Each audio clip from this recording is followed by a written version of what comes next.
You have heard the names: Cthulhu, Azathoth, the Necronomicon, the Elder Gods. They are more than just monsters from old books.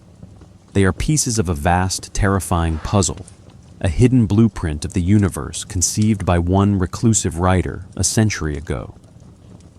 A blueprint where humanity is not the hero of the story, but a fleeting accident in a cosmos of ancient, uncaring horrors.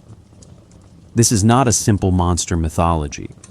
This is a cohesive, philosophical architecture of dread, one that has silently shaped our modern nightmares.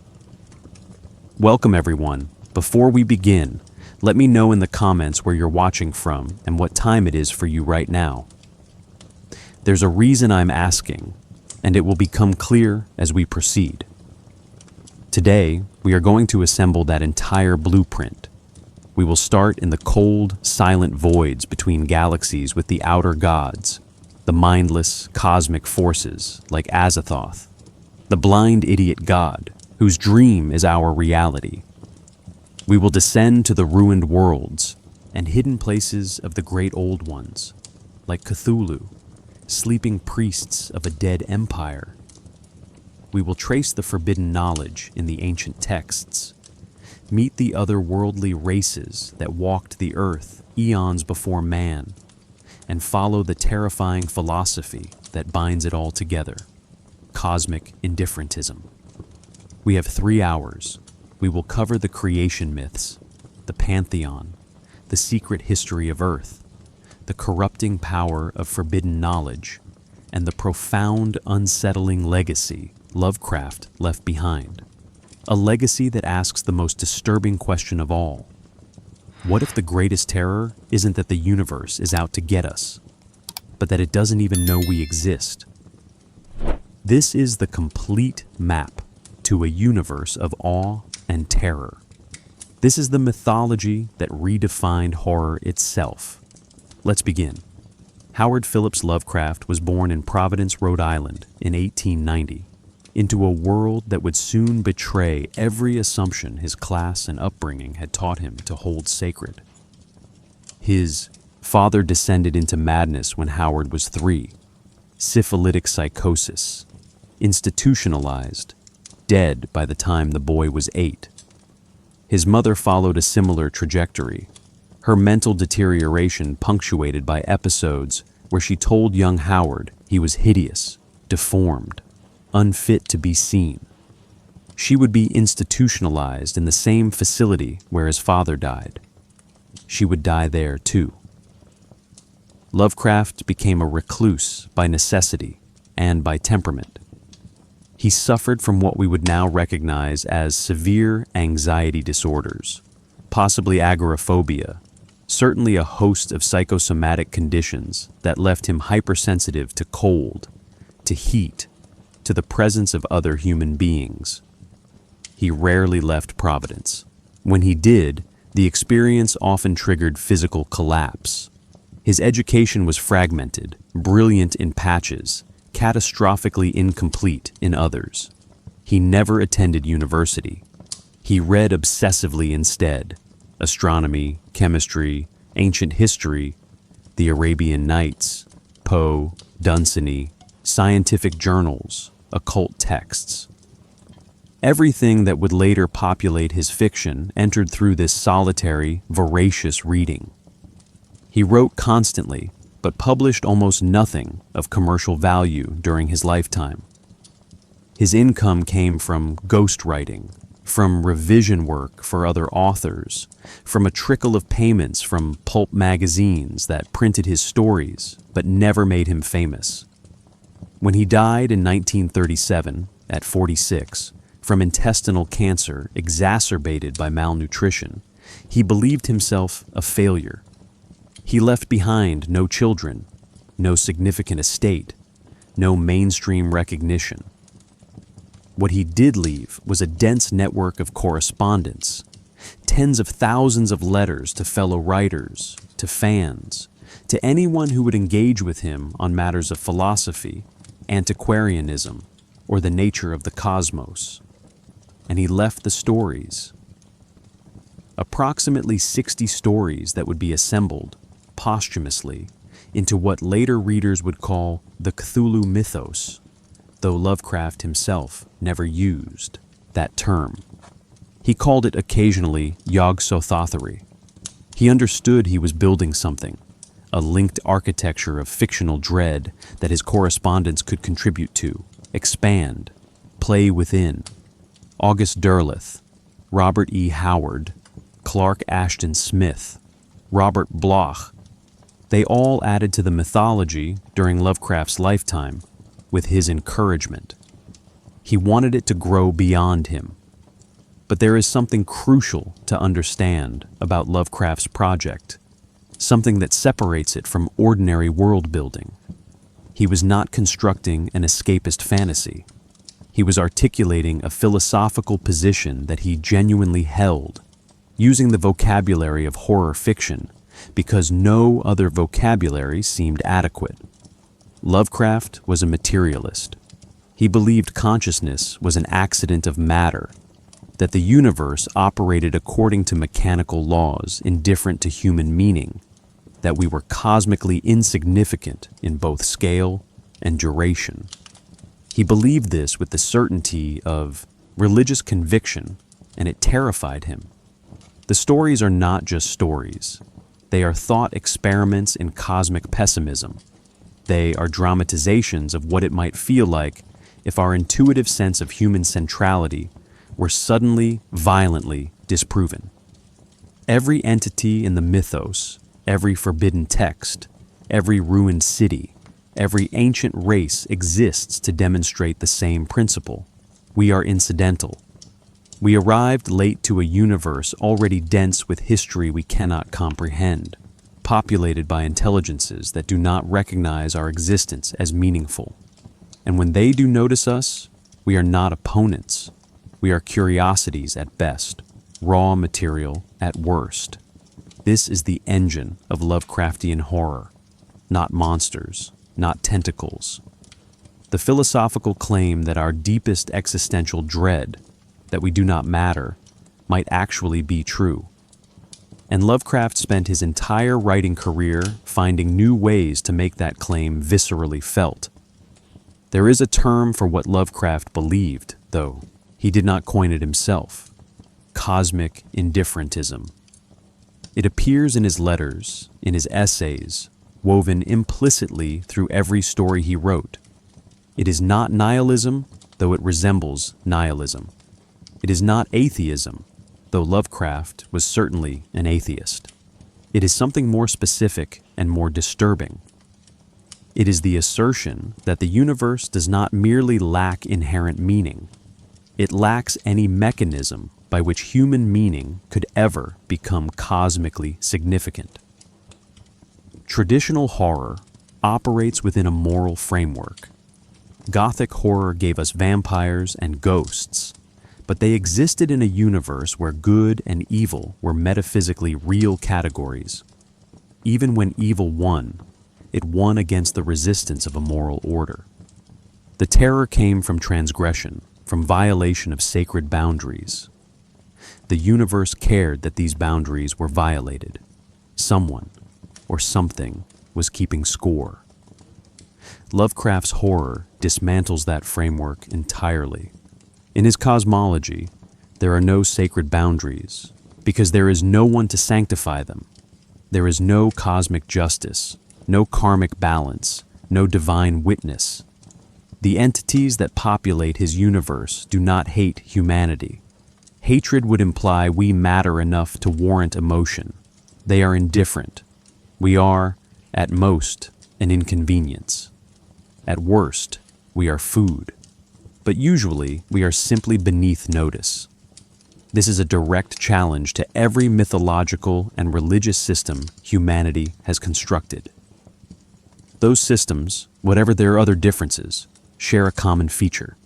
They place humanity in relationship with something greater: gods, nature, the universe itself.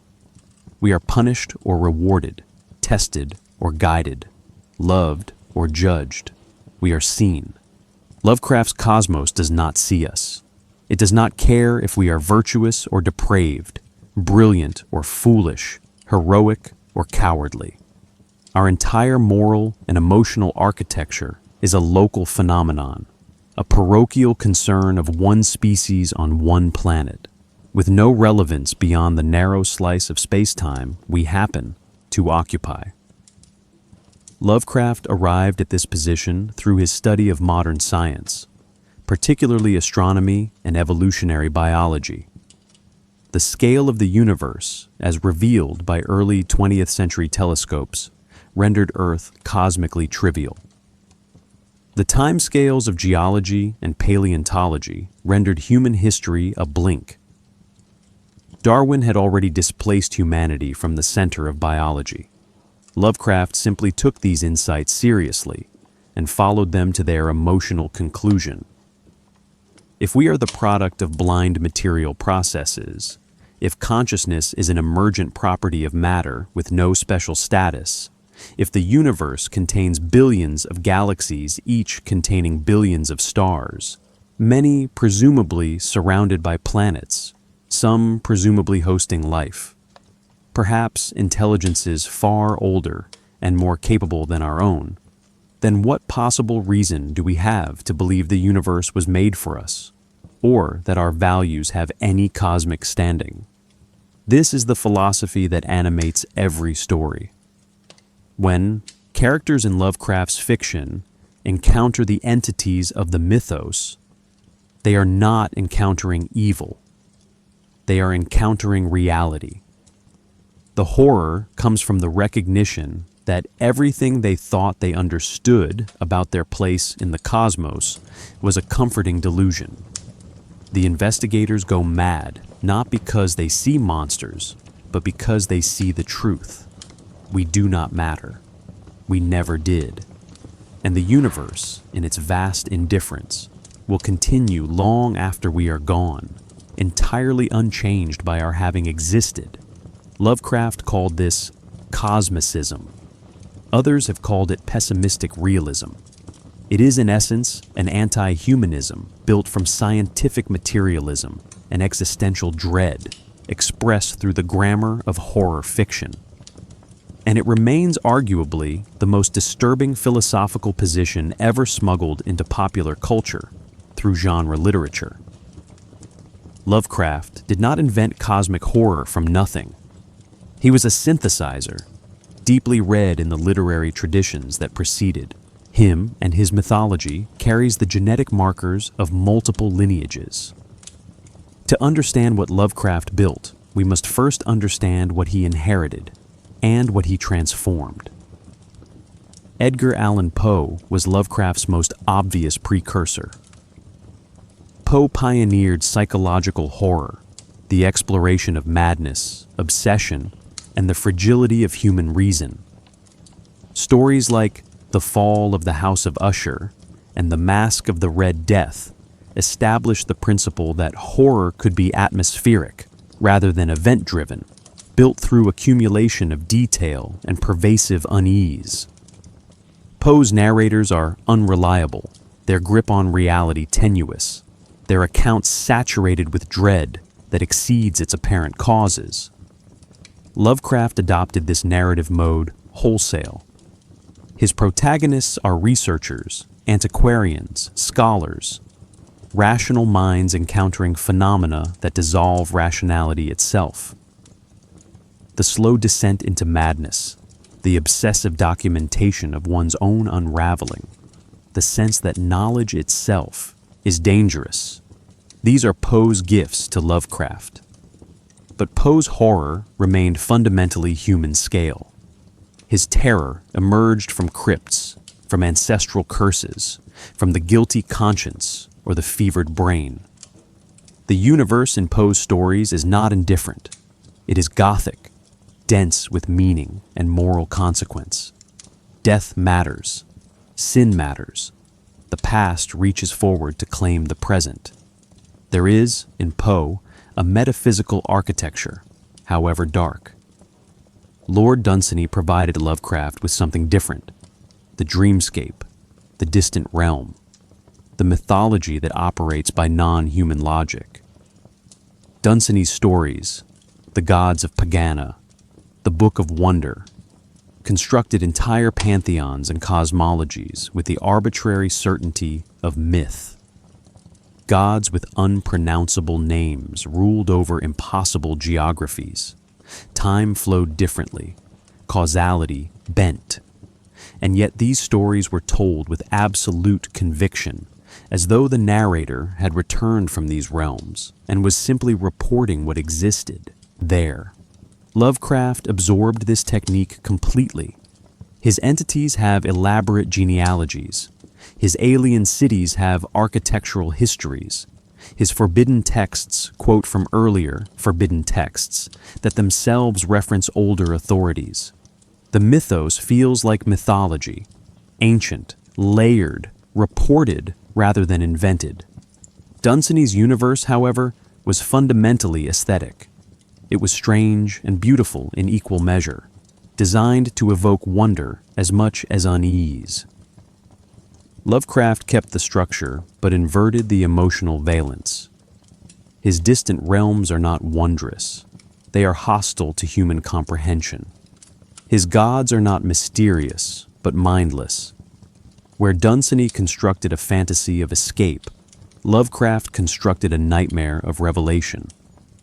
The Gothic tradition, Walpole, Radcliffe, Maturin, Shelley, provided the architecture of dread, the ancestral mansion, the forbidden manuscript, the secret that corrupts its discoverer.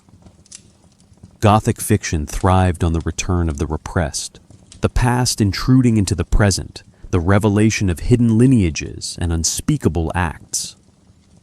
Lovecraft preserved these structures, but relocated them in deep time. His ancestral curses stretch back not centuries, but eons. His forbidden knowledge concerns not family secrets, but the prehistory of Earth itself. The Gothic mansion becomes the non-Euclidean city. The vampire becomes the thing that sleeps beneath the ocean. The family curse becomes the genetic legacy of hybridization with non-human species. What Lovecraft accomplished was a kind of literary alchemy. He took Poe's psychological interiority, Dunsany's mythological scope, and the Gothic's architecture of corruption, then filtered all of it through his own materialist philosophy and scientific literacy. The result was something genuinely new, horror predicated not on moral transgression or psychological collapse, but on epistemological rupture. His characters do not fall because they sin. They fall because they learn. The universe they discover is not evil. It is simply other, structured according to principles that render human categories of meaning obsolete. This synthesis explains the peculiar staying power of Lovecraft's work. He was writing pulp fiction for magazines that paid a cent a word, yet he was smuggling in legitimate philosophical terror. His stories feel crude in places, overwrought, burdened with adjectives and archaic diction. But beneath the prose style is an idea that remains genuinely unsettling. What if the universe is not just indifferent to human values, but structured in such a way that those values could never matter? That question, refined through literary tradition and articulated with absolute conviction, is what Lovecraft passed down, and it is what we must now examine in its full, terrible detail. Lovecraft died in 1937, nearly destitute, barely known outside the readership of pulp magazines like Weird Tales. Within 2 decades, his work had been collected, republished, and canonized. Within 4 decades, it had become a permanent fixture of horror literature, referenced by Stephen King, Clive Barker, Thomas Ligotti, and countless others. Today, 87 years after his death, the Cthulhu Mythos is more culturally present than ever, referenced in films, games, internet memes, academic studies, philosophical essays. Why? Why does this particular mythology, created by one anxious recluse in Providence, continue to proliferate when thousands of other horror writers have been forgotten? Part of the answer is structural. Lovecraft designed the mythos to be open source before that term existed. He encouraged other writers to use his entities, expand his cosmology, contribute their own forbidden texts and alien geographies. The mythos was collaborative mythology from the beginning, and that collaborative nature allowed it to grow beyond any single author's imagination. August Derleth codified it after Lovecraft's death, perhaps too rigidly, imposing a good versus evil framework Lovecraft never intended. But even Derleth's systematization helped preserve the material, kept it in print, made it accessible to new generations. Later writers, Ramsey Campbell, Brian Lumley, T.E.D. Klein, found new angles, new applications, kept the mythology alive by refusing to treat it as museum piece. But structure alone does not explain cultural endurance. Plenty of collaborative mythologies have disappeared. The deeper answer lies in the philosophy itself and in its peculiar relationship with modernity. Lovecraft's cosmic indifferentism articulates something that modern people increasingly feel but lack vocabulary to express. The suspicion that our significance is a story we tell ourselves, unsupported by the universe's actual structure. The 20th century systematically dismantled anthropocentrism. Copernicus removed Earth from the center of the solar system. Darwin removed humanity from the center of biology. Freud suggested consciousness was not even master of its own house. Hubble revealed the scale of the universe. Modern physics described a cosmos of quantum uncertainty and relativistic strangeness, where human intuition is an unreliable guide. Every scientific advance seemed to reduce humanity's cosmic standing. Lovecraft was one of the first artists to fully absorb these implications and to treat them as horrifying rather than merely humbling. This makes his work strangely timely. As our scientific picture of the universe becomes richer and more alien, exoplanets, dark matter, the possibility of life in subsurface oceans on icy moons, the sheer scale of deep time, Lovecraft's vision feels less like fantasy and more like extrapolation. We now know there are more stars in the universe than grains of sand on Earth. We know the Earth has existed for 4.5 billion years and will exist for billions more, rendering human history a geological instant. We know consciousness could potentially emerge in substrates we do not recognize, following evolutionary paths we cannot imagine. These are not Lovecraftian fictions, they are facts, and they make his horror feel almost prophetic. There is also the matter of genre itself. Lovecraft provided a template that other media could adapt and expand. His emphasis on atmosphere over explanation, on dread over spectacle, translates beautifully to film, to games, to interactive media. The Thing, Event Horizon, Annihilation. These films are Lovecraftian in structure, even when they do not reference his entities directly. Games like Bloodborne and Amnesia. The Dark Descent make cosmic horror interactive, forcing players to navigate spaces designed according to non-Euclidean principles, to confront knowledge that damages the act of knowing. The mythos is endlessly adaptable because it is built on ideas rather than iconography. But perhaps the most unsettling reason for the mythos's endurance is this: it has not been refuted. Lovecraft's philosophical pessimism remains as defensible now as it was in 1930. We have no evidence that the universe cares about human values. We have no reason to believe consciousness grants us special status. We have no indication that meaning exists outside the meanings we construct. Every day we live with the knowledge that we are temporary arrangements of matter on an unremarkable planet, and that this arrangement will dissolve and the universe will continue indifferent. Lovecraft simply took this knowledge seriously and asked, what if we really faced it? What if we stopped pretending? The mythos endures because the question endures, and because no one has yet provided an answer that makes the dread go away. At the center of everything, if center can have meaning in a cosmology that explicitly rejects human spatial intuitions, there is Azathoth. Not a creator god in any traditional sense, not a designer, not even a consciousness that could be said to intend anything.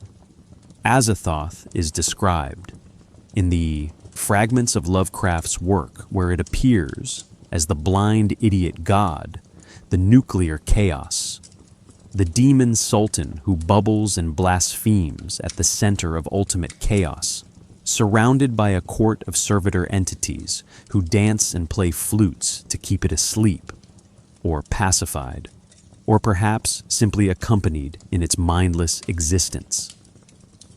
This is not hyperbole. This is not metaphor made excessive for effect. Azathoth represents the ultimate conclusion of Lovecraft's materialist cosmology, that at the foundation of reality itself, there is no mind, no purpose, no rational principle. There is only blind, mechanical process, vast, incomprehensible, utterly indifferent to the structures that emerge from it. Our universe, in this framework, is not created. It is dreamed, or emanated, or perhaps simply permitted by the idiot dreaming of a mindless god thing that does not know it dreams. The first sustained reference to Azathoth appears in Lovecraft's 1922 fragment, Azathoth, which he never completed. The narrator speaks of falling through abysses of unplumbed blackness toward the throne of Azathoth, Lord of all. But it is in The Dream Quest of Unknown Kadath, written 1926 to 1927, published posthumously, that Azathoth receives its most detailed treatment. Here, we learn that Azathoth dwells in the central void, attended by Nyarlathotep, the crawling chaos, who serves as its soul and messenger. The flute-playing servitors, never named, never described in full, produce a thin, monotonous piping that somehow relates to Azathoth's quiescence. Later stories expand the implications. In The Haunter of the Dark, 1935, we learn that Azathoth is the boundless demon sultan. In The Whisperer in Darkness, 1930, the entity is mentioned alongside other outer gods as part of the terrible knowledge possessed by the alien Mygo. But it is in Lovecraft's letters and in the stories of his correspondence that the full horror of Azathoth becomes clear. This is not an antagonist. This is not something that can be fought or bargained with, or even, properly speaking, encountered. Azathoth is the ontological ground of existence itself, and that ground is mindless chaos. Consider what this means philosophically. In most mythological systems, creation emerges from consciousness. A god thinks, speaks, wills the world into being. Even in materialist cosmologies, the universe emerges from physical laws that, while mindless, are at least ordered, mathematical, predictable, rational. Azathoth represents a third possibility, more disturbing than either, that the apparent order of our universe is local and temporary, a brief eddy in an infinite chaos, and that the chaos itself has no underlying logic. We are not the product of design, but neither are we the product of elegant physical necessity. We are an accident of an accident, a structure that emerged from randomness and will dissolve back into it. The servitor entities around Azathoth deserve their own examination. Lovecraft describes them as the mindless other gods, or sometimes the demon flautists. They are not individuals. They have no names, no distinct characteristics, no agency. They exist only in relation to Azathoth, performing their eternal function, the piping that maintains cosmic stability, or perhaps cosmic instability, depending on how one interprets the fragmentary accounts.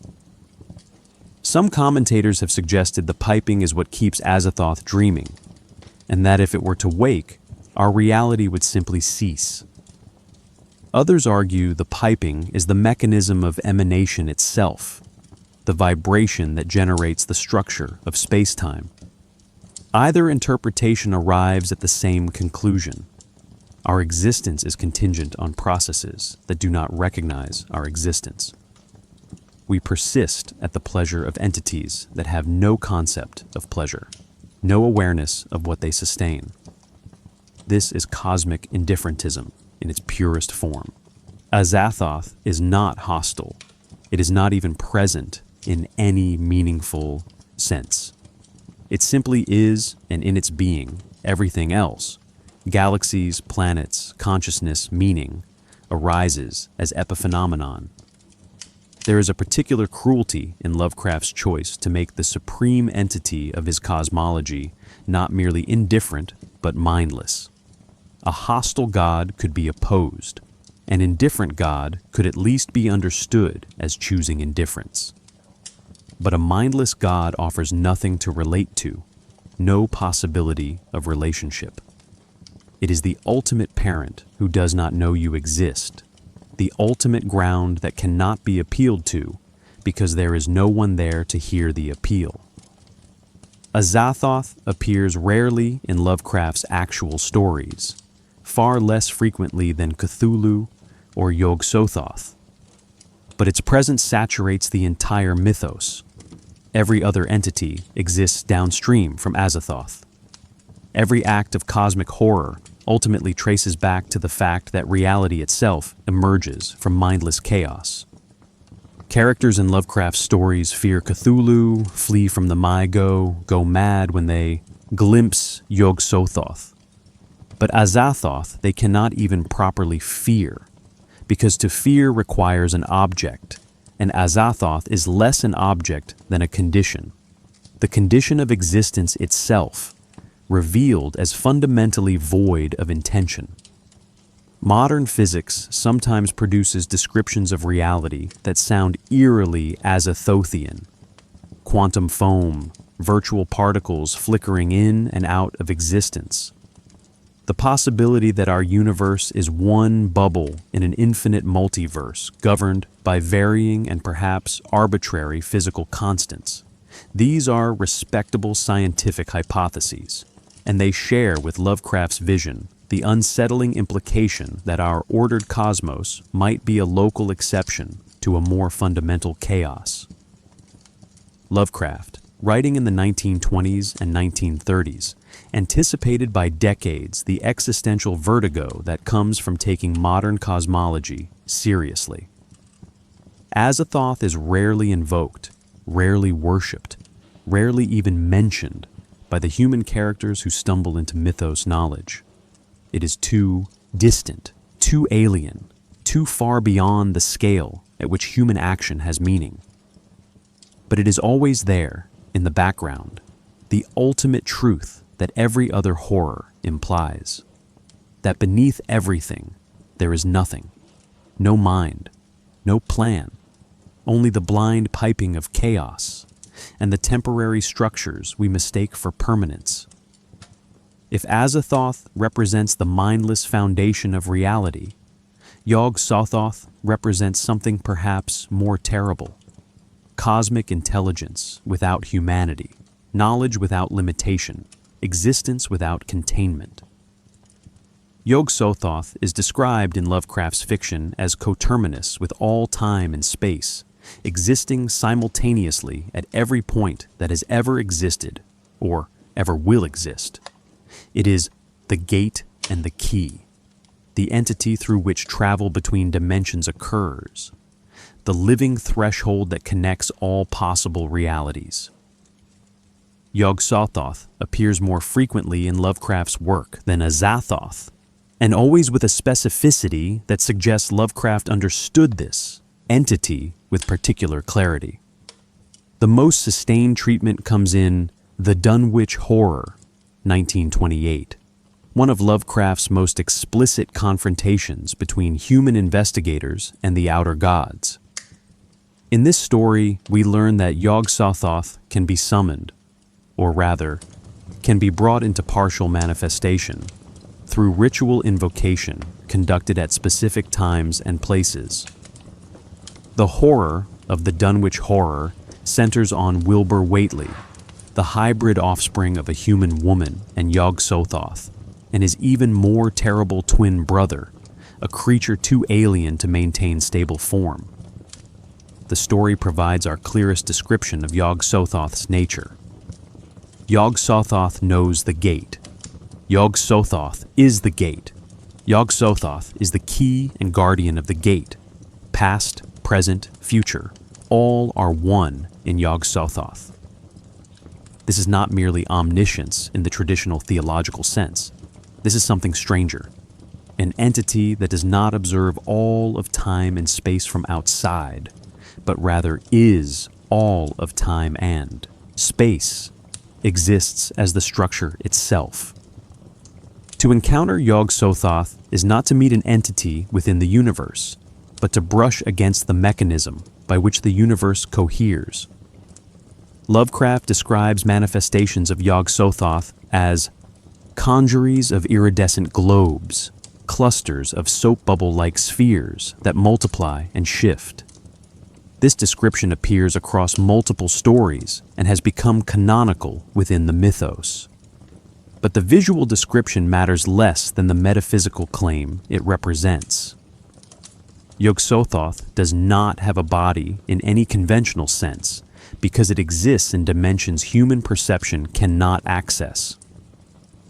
What we see when we see Yog-Sothoth is the portion of its existence that intersects with our limited dimensional framework, the shadow cast by an object whose true form extends through axes we cannot perceive.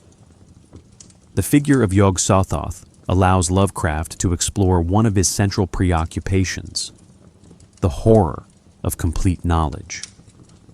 In theological traditions, omniscience belongs to God and represents perfection. In Lovecraft's cosmology, omniscience belongs to an entity utterly alien to human concerns, and that knowledge includes everything, every moment of suffering, every extinction, every cosmic catastrophe. Yog-Sothoth knows when Cthulhu will rise because Yog-Sothoth exists at that moment already. It knows the extinction of humanity because it exists at that moment too. All possible futures, all alternate timelines, all dimensional variations, they are all present to Yog-Sothoth simultaneously. This creates a particular form of dread. Characters in Lovecraft stories sometimes seek knowledge of Yog-Sothoth, believing that understanding the entity will grant them power or wisdom. They are correct that it grants knowledge, but the knowledge is incomprehensible and annihilating. To truly know what Yog-Sothoth knows would require perceiving reality from a perspective that no human consciousness could survive. The glimpses that characters receive, fragmentary, filtered through ritual or through hybrid intermediaries like Wilbur Whately, are enough to drive them mad. The full revelation would not merely destroy sanity, it would dissolve the cognitive structures that make sanity possible. The motif of the gate and the key recurs throughout Lovecraft's work and the broader mythos. Yog-Sothoth is invoked in rituals intended to open pathways between worlds, to allow the Great Old One's passage back to Earth, to grant human sorcerers access to forbidden dimensions. But these invocations always carry risk because Yog-Sothoth does not discriminate. It is the mechanism, not the agent. It opens gates without regard for what passes through them. It provides access without concern for consequences. In this sense, Yog-Sothoth represents the amorality of knowledge itself. The fact that understanding does not care whether it helps or harms, enlightens or destroys. The Dunwich horror makes explicit what other stories only imply Yog-Sothoth can hybridize with humanity. The Whately twins are proof that biological matter from our dimension can merge with whatever constitutes Yog-Sothoth's substance. This introduces a particularly disturbing possibility. If such hybridization is possible, then the boundary between human and outer God is not absolute. We are not separate in kind from these entities, only in scale and complexity. The same material reality that produces human consciousness can, under certain conditions, produce or host something vastly more alien. Our flesh is not sacred. It is simply matter, and matter can be reorganized according to principles we would consider violations of natural law. Yog-Sothoth has been interpreted by some commentators as Lovecraft's vision of the space-time continuum itself, personified and rendered conscious. Einstein's theories of relativity were relatively new when Lovecraft was writing, and the idea that space and time formed a unified structure, that the past, present, and future all exist simultaneously from certain reference frames, was entering popular consciousness. Lovecraft seems to have grasped the emotional implications of this model and pushed them toward horror. If all moments exist equally, then the future is already real, already populated, already determined. Free will becomes an illusion. Our subjective experience of moving through time is just that, subjective, a perspective effect with no special metaphysical status. But Lovecraft goes further. Yog-Sothoth is not merely the space-time continuum. It is the gate between continuums, the entity through which dimensional barriers dissolve. This suggests a multiverse of unimaginable complexity, with Yog-Sothoth serving as the connectivity itself, the principle by which separate realities can interact. Every universe, every timeline, every possible variation of physical law, they all touch at Yog-Sothoth, converge in its existence. And Yog-Sothoth experiences all of them, simultaneously, without preference or hierarchy. The terror here is not that we are insignificant in our own universe. It is that we are insignificant in the space of all possible universes.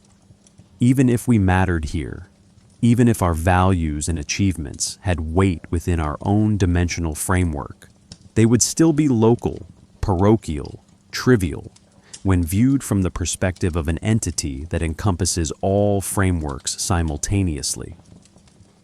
Yog-Sothoth is the cosmic perspective taken to its logical extreme, and from that perspective, nothing we do could ever matter, because mattering requires a limited viewpoint, a position from which some things are close and important, while others are distant and irrelevant. Yog-Sothoth has no such position. It is all positions, and from everywhere, we are nowhere. Nyarlathotep is different. Where Azathoth is mindless, and Yog-Sothoth is incomprehensibly intelligent, Nyarlathotep is present. It walks among humans. It communicates. It appears in forms. We can perceive, adopts personas we can interact with, plays roles within human history. And precisely because it can do these things, precisely because it meets us on terms that seem almost comprehensible, Nyarlathotep is perhaps the most disturbing entity in the entire mythos. Lovecraft introduced Nyarlathotep in a 1920 prose poem of the same name, one of his earliest mythos works. The piece describes a mysterious figure who arrives in human cities, demonstrating strange technologies and forbidden knowledge, gathering crowds who watch his displays and are driven to madness or despair. The narrator witnesses one of these demonstrations and experiences visions of cosmic dissolution, cities collapsing, civilizations ending, reality itself becoming unstable. Nyarlathotep is described as the messenger of the gods, but also as something that delights in humanity's terror, that takes pleasure in our unraveling. This is the key distinction. Azathoth does not care. Yog-Sothoth does not care.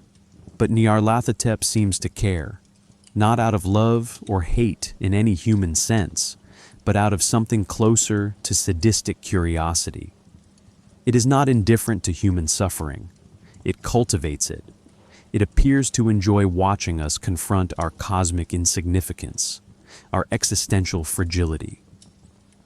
Where other outer gods are forces of nature, Nyarlathotep is something like a malicious intelligence, deploying its vastly superior knowledge and capabilities specifically to torment lesser beings. Nyarlathotep takes many forms. In the dream quest of unknown Kadath, it appears as a tall, swarthy man who mocks the protagonist and reveals terrible truths. In the Haunter of the Dark, it is associated with the shining trapezohedron, an artifact that allows vision across dimensions and time. In The Rats in the Walls, it is mentioned alongside other entities as part of the ancient cults that predate human civilization. Different stories emphasize different aspects, but a pattern emerges. Nyarlathotep is the entity that interfaces between the outer gods and lower orders of existence. It serves Azathoth, acts as messenger and agent, but it also operates with autonomy, pursuing goals and executing plans across cosmic timescales. The epithet crawling chaos suggests formlessness, but Nyarlathotep is repeatedly shown to be capable of assuming specific forms when advantageous. This shape-shifting ability makes it the perfect infiltrator, the entity that can move through human society undetected, manipulating events, spreading forbidden knowledge, preparing the way for the return of the great old ones. In some stories, Nyarlathotep appears as an Egyptian pharaoh. In others, as a scientist or inventor. In others still, as something less defined, a presence, a voice, a figure glimpsed in peripheral vision. Lovecraft explicitly designates Nyarlathotep as the soul and messenger of the outer gods. This phrase deserves scrutiny. If Azathoth is mindless, it cannot have a soul in any traditional sense. But Nyarlathotep functions as if it were Azathoth's intentionality, the will that the nuclear chaos lacks.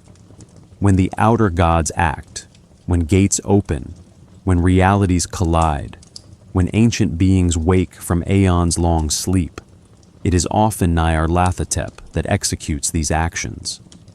It is the hands and voice of entities that otherwise have neither. This creates a theological problem that several commentators have noted.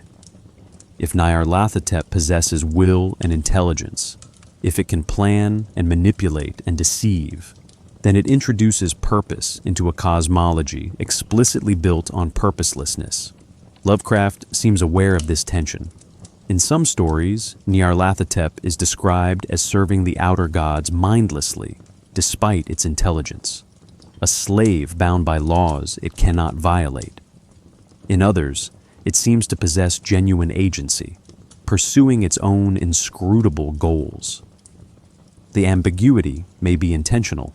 Perhaps Nyarlathotep's apparent autonomy is itself an illusion, a deterministic process complex enough to resemble choice. Or perhaps the horror is that even an entity, this powerful, this ancient, this intelligent, is ultimately just another servant, another mechanism in a cosmos that operates according to principles even it cannot escape. What makes Nyarlathotep particularly effective as a horror element is its accessibility. Cthulhu sleeps in R'lyeh, unreachable beneath the Pacific. Azathoth dwells in chaos beyond dimensional structure. But Nyarlathotep is here. It has walked the streets of Cairo, of London, of cities whose names we recognize. It has spoken to humans in languages they understand. It has offered knowledge, promised power, formed cults that persist across centuries. When characters in Lovecraft's stories encounter mythos entities, they usually encounter Nyarlathotep first, or something acting as Nyarlathotep's agent. This accessibility makes Nyarlathotep the entity most responsible for the corruption of humanity within the mythos. It is Nyarlathotep that provides forbidden texts, that teaches ancient sorceries, that reveals to certain individuals the cosmic truths that shatter their sanity. It seeds knowledge like poison, knowing the human mind cannot process it, knowing the revelation will destroy the revealer. And it does this apparently because it finds our destruction aesthetically pleasing. We are not food. We are not threats. We are entertainment, brief, fragile, easily broken, and easily replaced. August Derleth, in his posthumous systematization of the mythos, tried to frame Nyarlathotep as something like a devil figure, an evil intelligence opposing good gods. Lovecraft never supported this interpretation, and most serious readers reject it. Nyarlathotep is not evil in any moral sense. It is alien. Its actions harm us because our well-being is irrelevant to its purposes, not because it opposes our well-being as a goal. The suffering it causes is incidental, or at most, recreational. This makes it more disturbing than any devil, because a devil can be resisted, opposed, bound by moral law. Nyarlathotep operates outside that framework entirely. In modern adaptations, Nyarlathotep has become one of the most frequently invoked mythos entities, precisely because it can appear in human form, speak, manipulate, and drive narrative.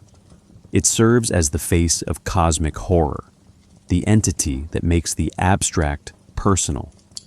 And that is fitting, because Nyarlathotep represents the moment when the indifferent cosmos becomes actively hostile, not because it hates us, but because an intelligence vast beyond our comprehension has noticed us and found us amusing.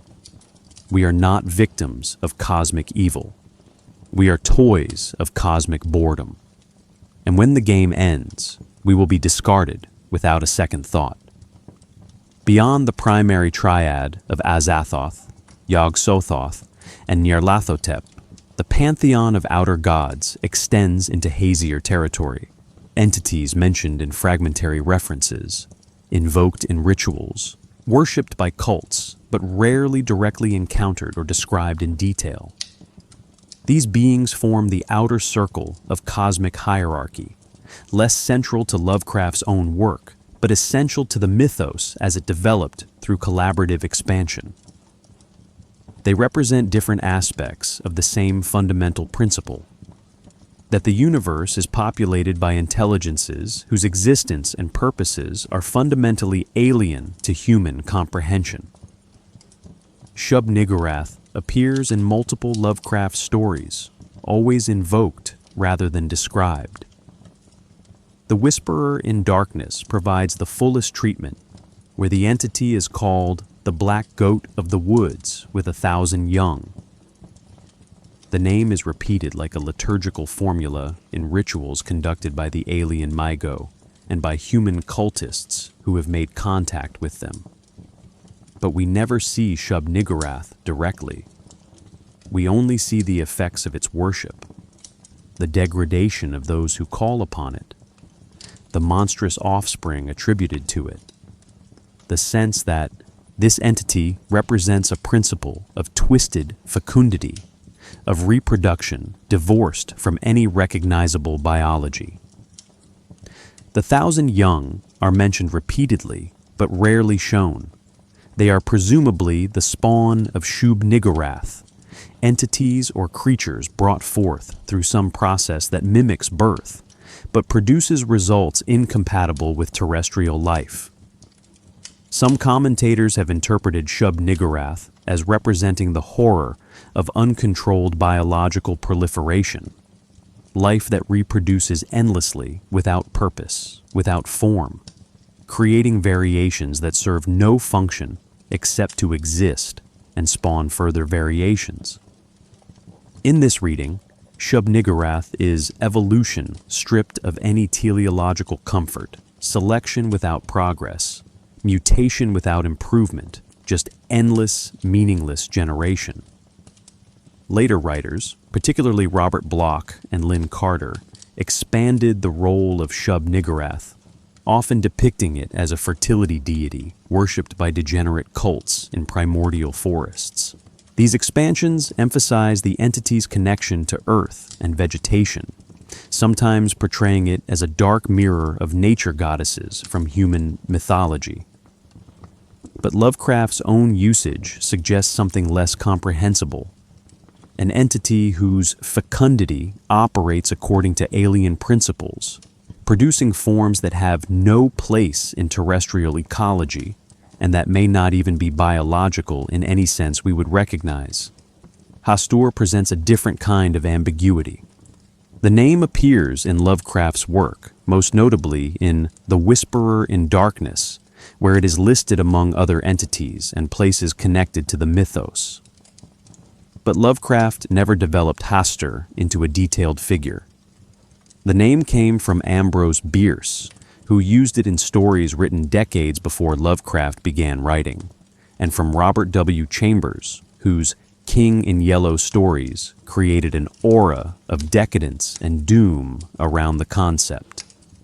Lovecraft borrowed the name as part of his project of creating a shared mythology, letting readers connect his work to earlier weird fiction. Later writers, particularly August Derleth, transformed Hastur into a major figure, often called the Unspeakable One, or Him Who Is Not to Be Named. Derleth associated Hastur with the Hyades star cluster, with the alien city of Carcosa mentioned in Chambers' work, and with air elementalism, in opposition to Cthulhu's water association. This systematization has become part of the expanded mythos, though it bears little relationship to Lovecraft's original usage. The ambiguity is instructive. It shows how the mythos functions as living mythology, where names and entities shift meaning as different authors contribute, where no single interpretation becomes definitive. Other outer gods appear even more fragmentarily.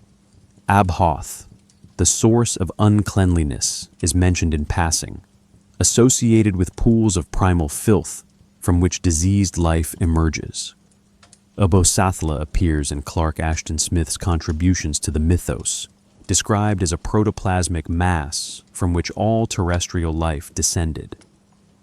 Saxucluth, Hziolkoigimanja, Gizguth, and other entities with deliberately unpronounceable names populate the grimoires and invocations scattered throughout mythos fiction, suggesting a vast hierarchy of cosmic beings, most of which humanity has never encountered and never will. What these lesser outer gods provide is scope, the sense that Azathoth, Yog-Sothoth, and Nyarlathotep are merely the most prominent members of a vast population, that the cosmos teems with entities of this type, operating at scales and according to principles we cannot access. Each name added to the pantheon reinforces the central claim that our universe is not empty, not centered on humanity, not even indifferent in the way an empty cosmos would be indifferent. It is populated, dense with intelligence and agency, but those intelligences and agencies do not recognize our existence as significant. We are surrounded by gods who do not care that we exist, and the multiplicity of those gods emphasizes our insignificance. The collaborative nature of the mythos allowed these entities to proliferate. Lovecraft invented some, borrowed others, encouraged his correspondents to create their own. The result is a mythology that feels genuinely ancient and layered, where no single text contains the complete picture, where conflicting accounts and fragmentary references create the impression of scholarship struggling to document something too vast to be fully known. This was Lovecraft's genius as a world builder. He understood that mystery requires gaps, that horror requires incompleteness, that the unseen is always more terrible than the fully revealed. Modern readers approaching the mythos for the first time often find the proliferation of names overwhelming. Azathoth, Yog-Sothoth, Nyarlathotep, Shub-Niggurath, Hastur, and dozens more, each with multiple epithets, each associated with different cults, texts, and locations. But this overwhelming quality is itself part of the horror. The universe, in Lovecraft's vision, is not simple. It is not designed for human comprehension. The fact that we cannot keep track of all these entities, cannot remember which is which, cannot construct a clear hierarchy. This confusion mirrors the experience of his characters, encountering knowledge that exceeds their capacity to organize it. The outer gods, taken collectively, represent a cosmology without redemption. They are not fallen angels who might be restored. They are not demons who exist in opposition to benevolent deities. They are simply the reality of the cosmos, revealed. Some are active, some dormant, some aware of humanity, some utterly indifferent. But all of them share the same ontological status. They are native to the universe in a way we are not. They belong to the deep structure of reality. We are the late arrivals, the newcomers to a cosmos already dense with history and populated by entities whose claim to existence is vastly older and more fundamental than our own. This inverts the usual relationship between humanity and the divine. In most religious cosmologies, gods create humans, care about humans, establish laws and relationships with humans. Even when gods are capricious or cruel, we matter enough to warrant their attention. The outer gods offer no such comfort. They exist, they act according to their natures, and whether humanity flourishes or goes extinct is of no more cosmic significance than whether a particular ant colony survives the winter. We are not children of the gods. We are not creations of the gods. We are, at most, something that happened to occur in the same universe as the gods. And that coincidence grants us no special status, no protection, no relationship. This is the theological heart of cosmic horror, the revelation that we are religiously orphaned, cosmically alone, significance-less, and the outer gods, in their proliferating multiplicity, ensure that there is no escape from this revelation, no corner of the cosmos where a different truth might be hiding. Wherever we look, whatever we discover, we find only more entities like these, more intelligences that dwarf us, more purposes that exclude us, more evidence that the universe was never meant for us and never will be. Cthulhu is the icon, the image that has transcended Lovecraft's fiction to become a cultural symbol, recognizable even to people who have never read a word of weird fiction. The tentacled head, the draconic wings, the massive anthropoid body. This visual has been reproduced in countless forms, from plush toys to internet memes to serious academic discussions of cosmic horror. But this ubiquity has arguably softened the entity, made it familiar, reduced it to mascot status.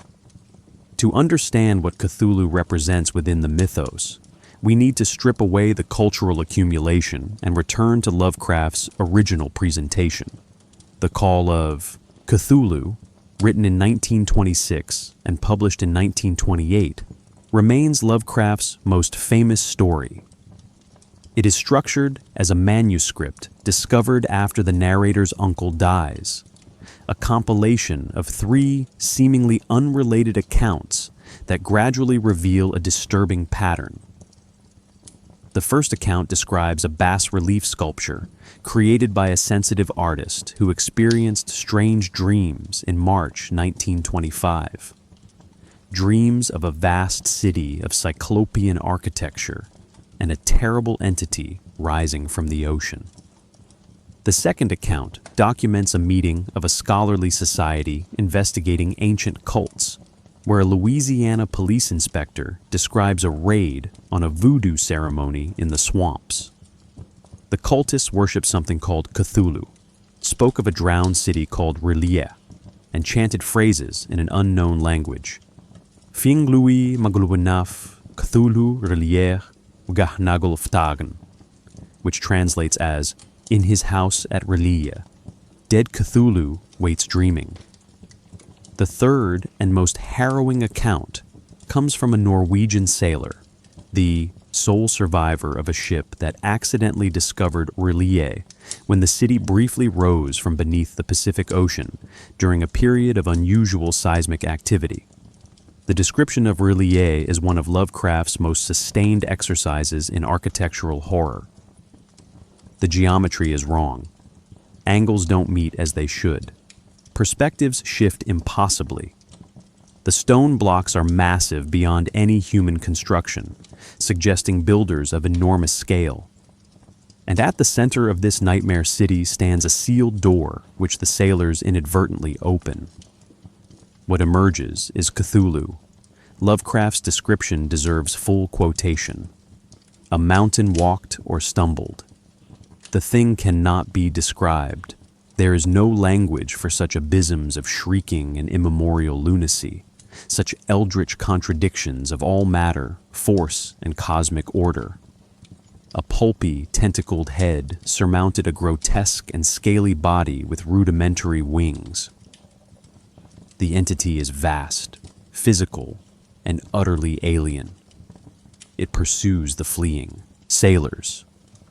One ship rams into it, passing through its body, which then flows back together like gelatinous matter, suggesting that Cthulhu's physical form operates according to principles that violate terrestrial biology. The surviving sailor escapes only because R'lyeh sinks again, apparently prematurely, dragging Cthulhu back beneath the waves. The story concludes with the narrator's growing paranoia, his certainty that the cult of Cthulhu still operates worldwide, that the entity will rise again when the stars are right, and that humanity's existence depends on the accidental circumstance that certain cosmic alignments have not yet occurred. The final words are chilling in their resignation. Who knows the end? What has risen may sink, and what has sunk may rise. Several elements distinguish Cthulhu from the outer gods. First, Cthulhu is physical in a way Azathoth and Yog-Sothoth are not. It has a body, occupies space, can be perceived with normal senses. This makes it more immediately threatening, but also more limited. Cthulhu is trapped, not by human action, but by cosmic circumstance. R'lyeh sank in ages past, sealing Cthulhu in a state described as neither life nor death. The phrase "dead but dreaming" suggests a condition outside normal biological categories, a dormancy that is not sleep, a non-existence that is not death. Second, Cthulhu is explicitly the subject of worship. Human cults exist that venerate this entity, perform rituals to hasten its return, preserve knowledge of its existence across generations.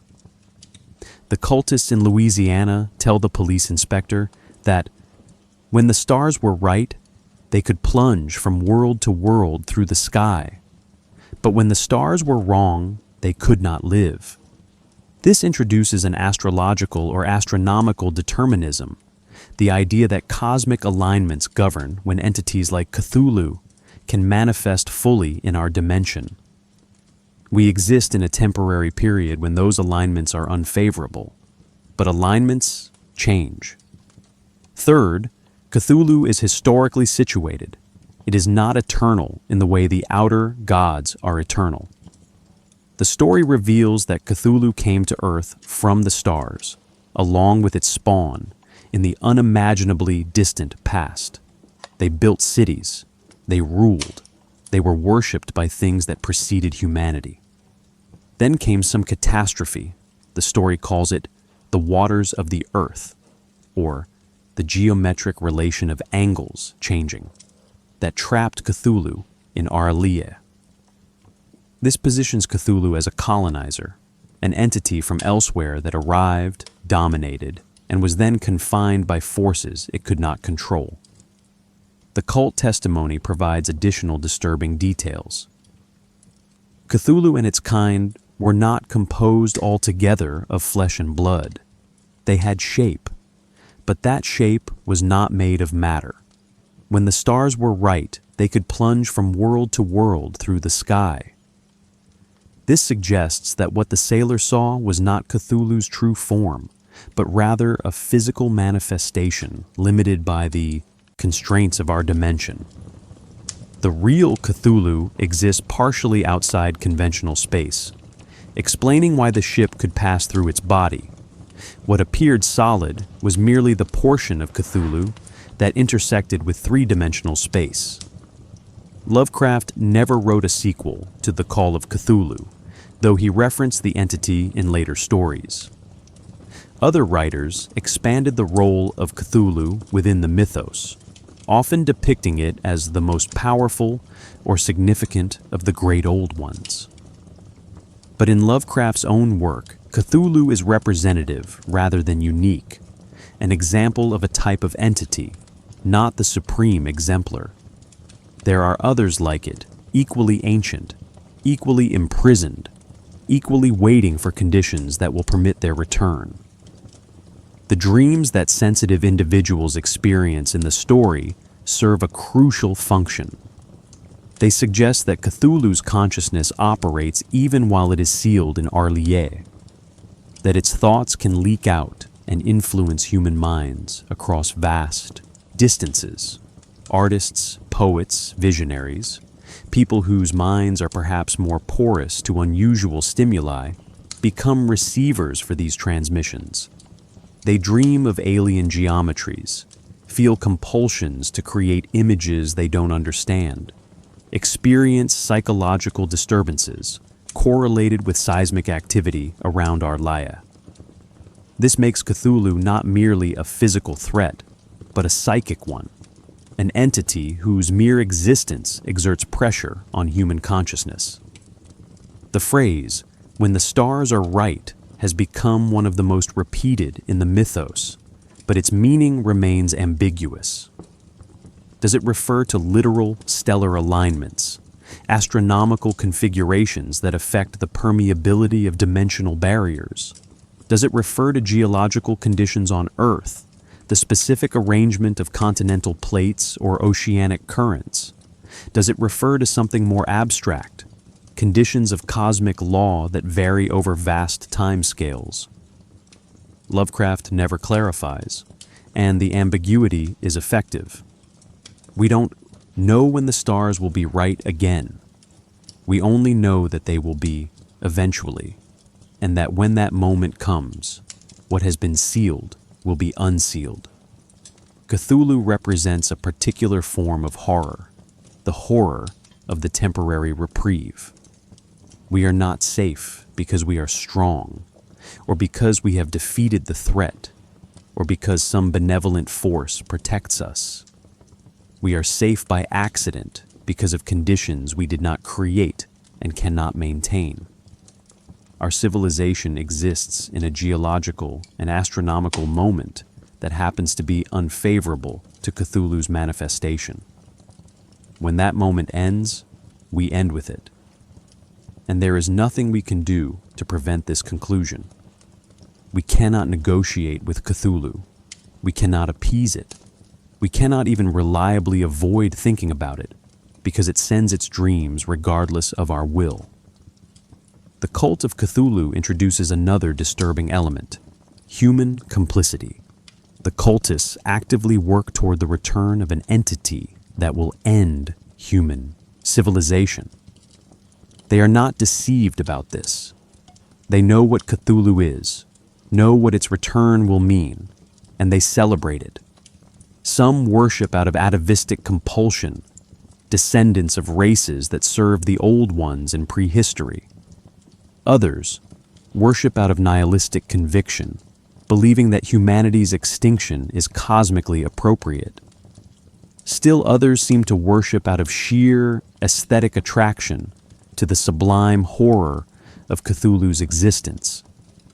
They want to witness the end, to be present when the monuments of human pride dissolve before something genuinely greater.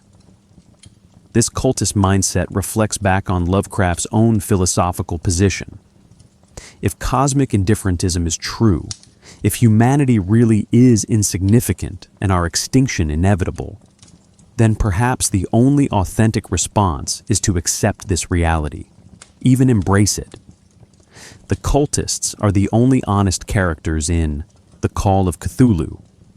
They have faced the truth and adjusted their values accordingly. Everyone else lives in comfortable delusion, pretending that their lives matter, that their civilizations will endure, that the universe cares about human flourishing. The cultists know better, and Lovecraft seems to suggest that knowledge, however terrible, is preferable to ignorance.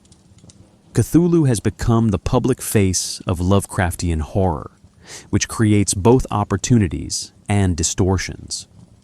The ubiquity of the image keeps Lovecraft's ideas in circulation, introduces new generations to cosmic horror, spawns creative adaptations across every medium. But the commercialization also domesticates the horror. Cthulhu becomes cute, ironic, a dark mascot rather than a genuine source of existential dread. This is perhaps inevitable. Genuinely disturbing ideas cannot remain disturbing indefinitely. They become familiar, get defanged through repetition, turn into cultural artifacts we can approach without risk. But for readers encountering The Call of Cthulhu with fresh eyes, the story retains its power. Because beneath the tentacles and the cyclopean architecture and the alien chanting, the real horror is the implication that human history is brief, that our moment of dominance is temporary, and that we occupy this planet only because the previous tenants are temporarily inaccessible. We are not the protagonists of Earth's story. We are the interlude. And when the narrative resumes, we will be erased as casually as we erase ant colonies when we build highways. The ocean in Lovecraft's work is not a resource or a frontier. It is a veil, a layer of concealment that hides the true nature of Earth's history and present reality. Beneath the waves exist entire civilizations, alien races, and entities whose existence predates humanity by millions of years.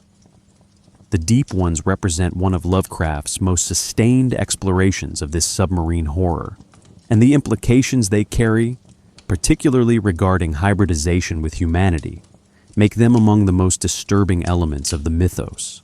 The deep ones appear most prominently in The Shadow over Innsmouth, 1931, one of Lovecraft's longest and most carefully constructed stories. The narrative follows a young man traveling through Massachusetts who stops in the decaying coastal town of Innsmouth. He notices immediately that something is wrong. The townspeople have a peculiar appearance: bulging eyes, narrow heads, rough skin that seems almost scaly, a way of moving that suggests amphibian ancestry. They avoid strangers, conduct business in whispers, and seem to be waiting for something.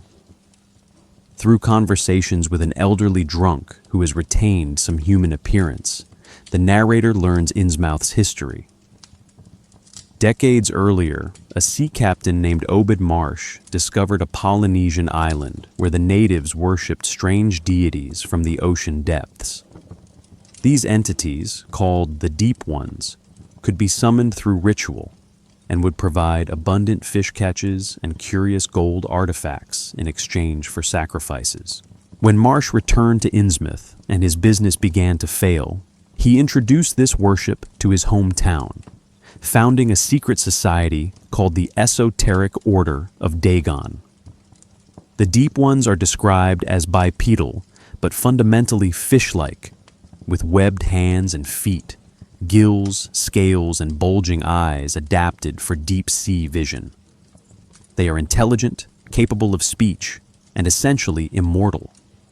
They do not age or die naturally, though they can be killed through violence. They live in vast underwater cities, primarily Yhanthle, located off the coast near Innsmouth, and crucially, they can breed with humans. The offspring of human Deep One unions appear mostly human at first, but as they age, they undergo a gradual transformation. The Innsmouth look is the early stage. The peculiar facial structure, the skin texture, the behavioral oddities. But the transformation continues.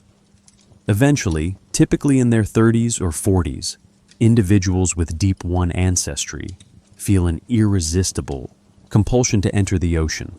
Once they do, the transformation accelerates. They develop full gills, their skin becomes fully scaled, their bodies adapt completely to marine existence. They join their Deep One relatives in Yhanthle and do not return. This hybridization represents a violation more profound than mere interbreeding between species. It suggests that human biology is not fixed, not sacred, not protected by any natural law. Under certain conditions, with certain genetic inputs, the human form can be overwritten, replaced by something alien. The transformation is described as inevitable for those carrying Deep One genes, not a disease that might be cured, but an expression of their actual nature, delayed but inexorable. The shadow over Innsmouth follows the narrator as he uncovers this history, escapes from townspeople who attempt to capture him, and eventually reaches safety. But the story's conclusion provides a final twist. After researching his own genealogy, the narrator discovers that he himself has Deep One ancestry through his mother's line, connecting him to Obed Marsh.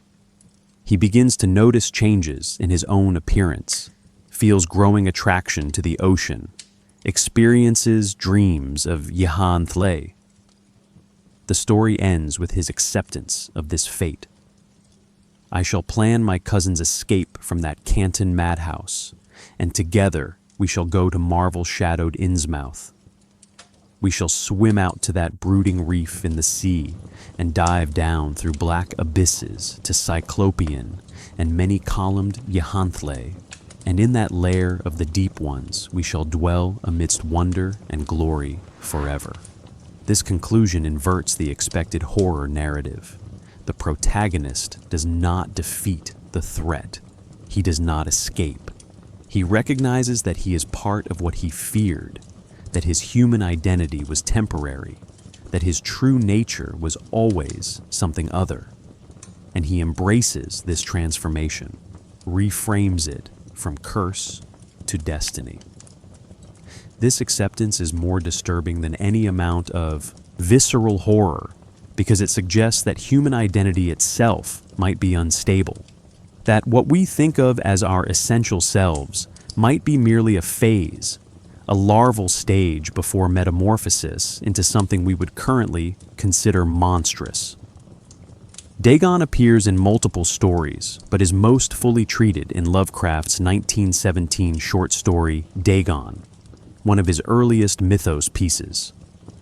The narrator, a sailor stranded on a mysterious upheaved portion of the ocean floor, discovers a massive stone monolith carved with hieroglyphics and bas-reliefs depicting unknown creatures worshipping a colossal entity emerging from the sea. As he examines the monument, something vast and gray rises from the deeper waters. something he cannot fully describe, but that resembles the carved entity, with fish-like characteristics at tremendous scale.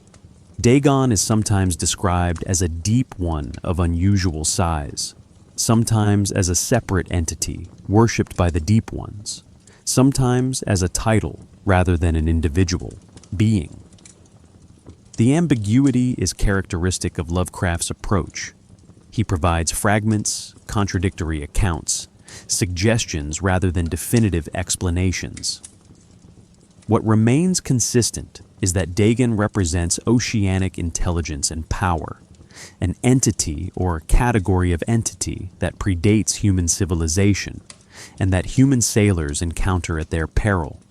The choice of the name Dagon is significant.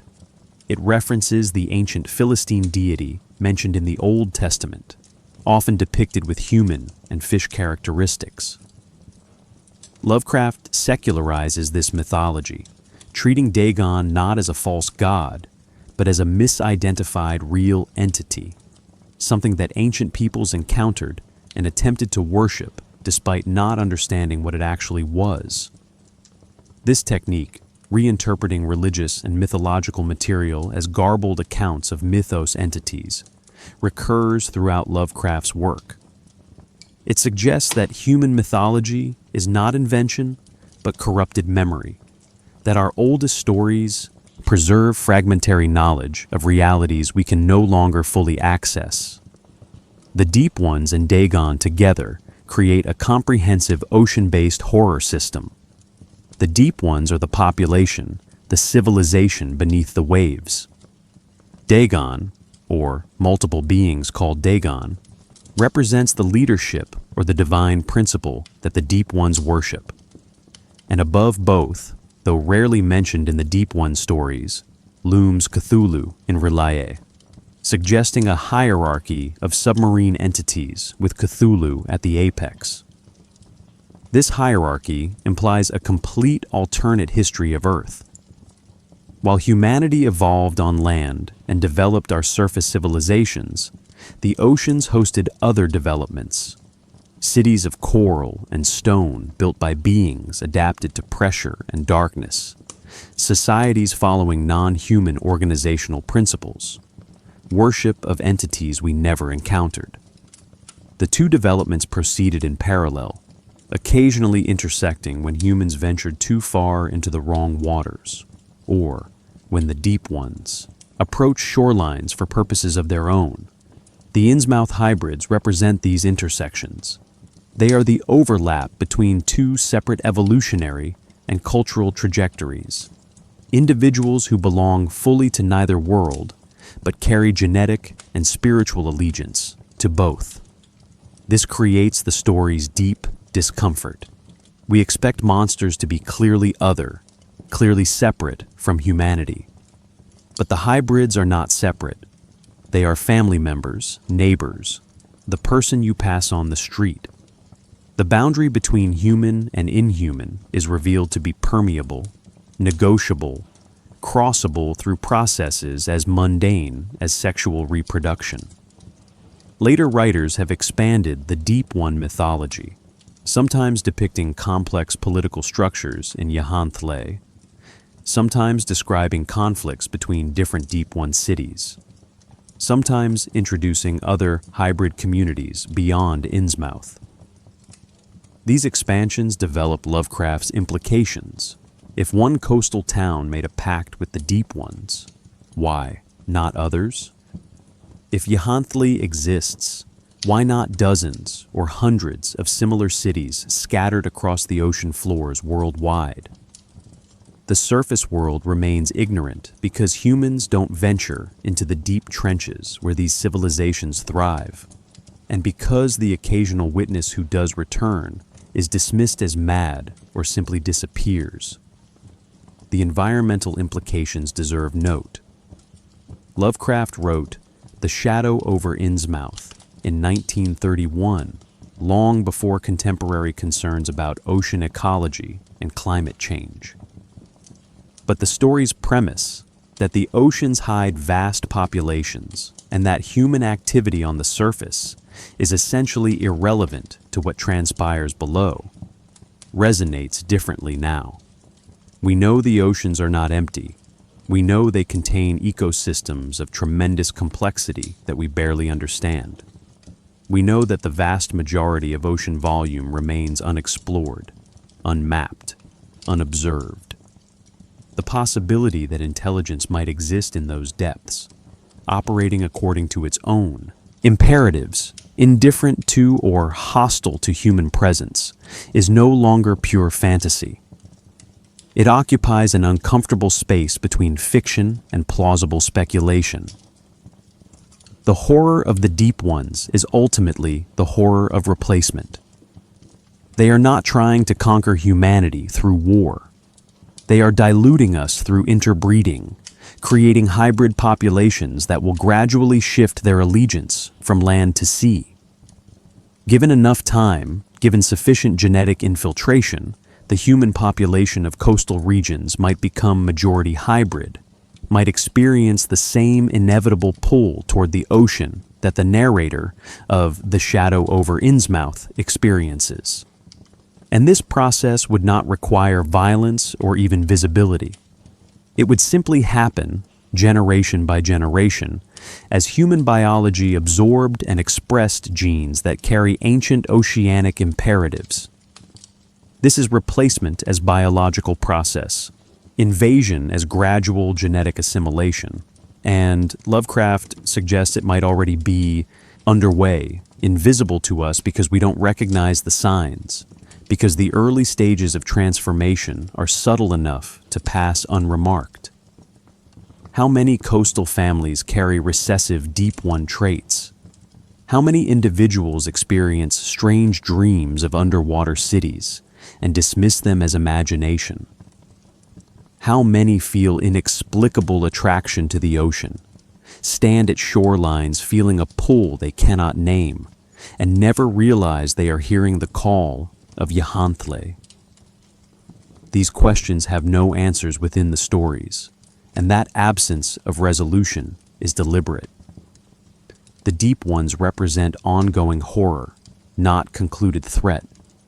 They are still there, still breeding, still waiting, and the ocean, which covers 70% of Earth's surface, remains their domain, inaccessible to sustained human presence, hiding whatever they have built and whatever they intend. At the Mountains of Madness, written in 1931 and published in 1936, represents Lovecraft's most ambitious attempt to provide a complete prehistory of Earth, a counter-narrative to both religious creation myths and conventional scientific accounts of evolution. The story follows a scientific expedition to Antarctica that discovers a vast mountain range taller than the Himalayas, and, beyond those mountains, the frozen ruins of an alien city older than any life currently existing on Earth. What they find there rewrites everything they thought they knew about the origins of terrestrial biology. The explorers discover bodies, at first mistaken for unusual specimens, then recognized as something far more disturbing. These beings are roughly barrel-shaped, approximately 8 feet tall, with starfish-like heads bearing multiple appendages.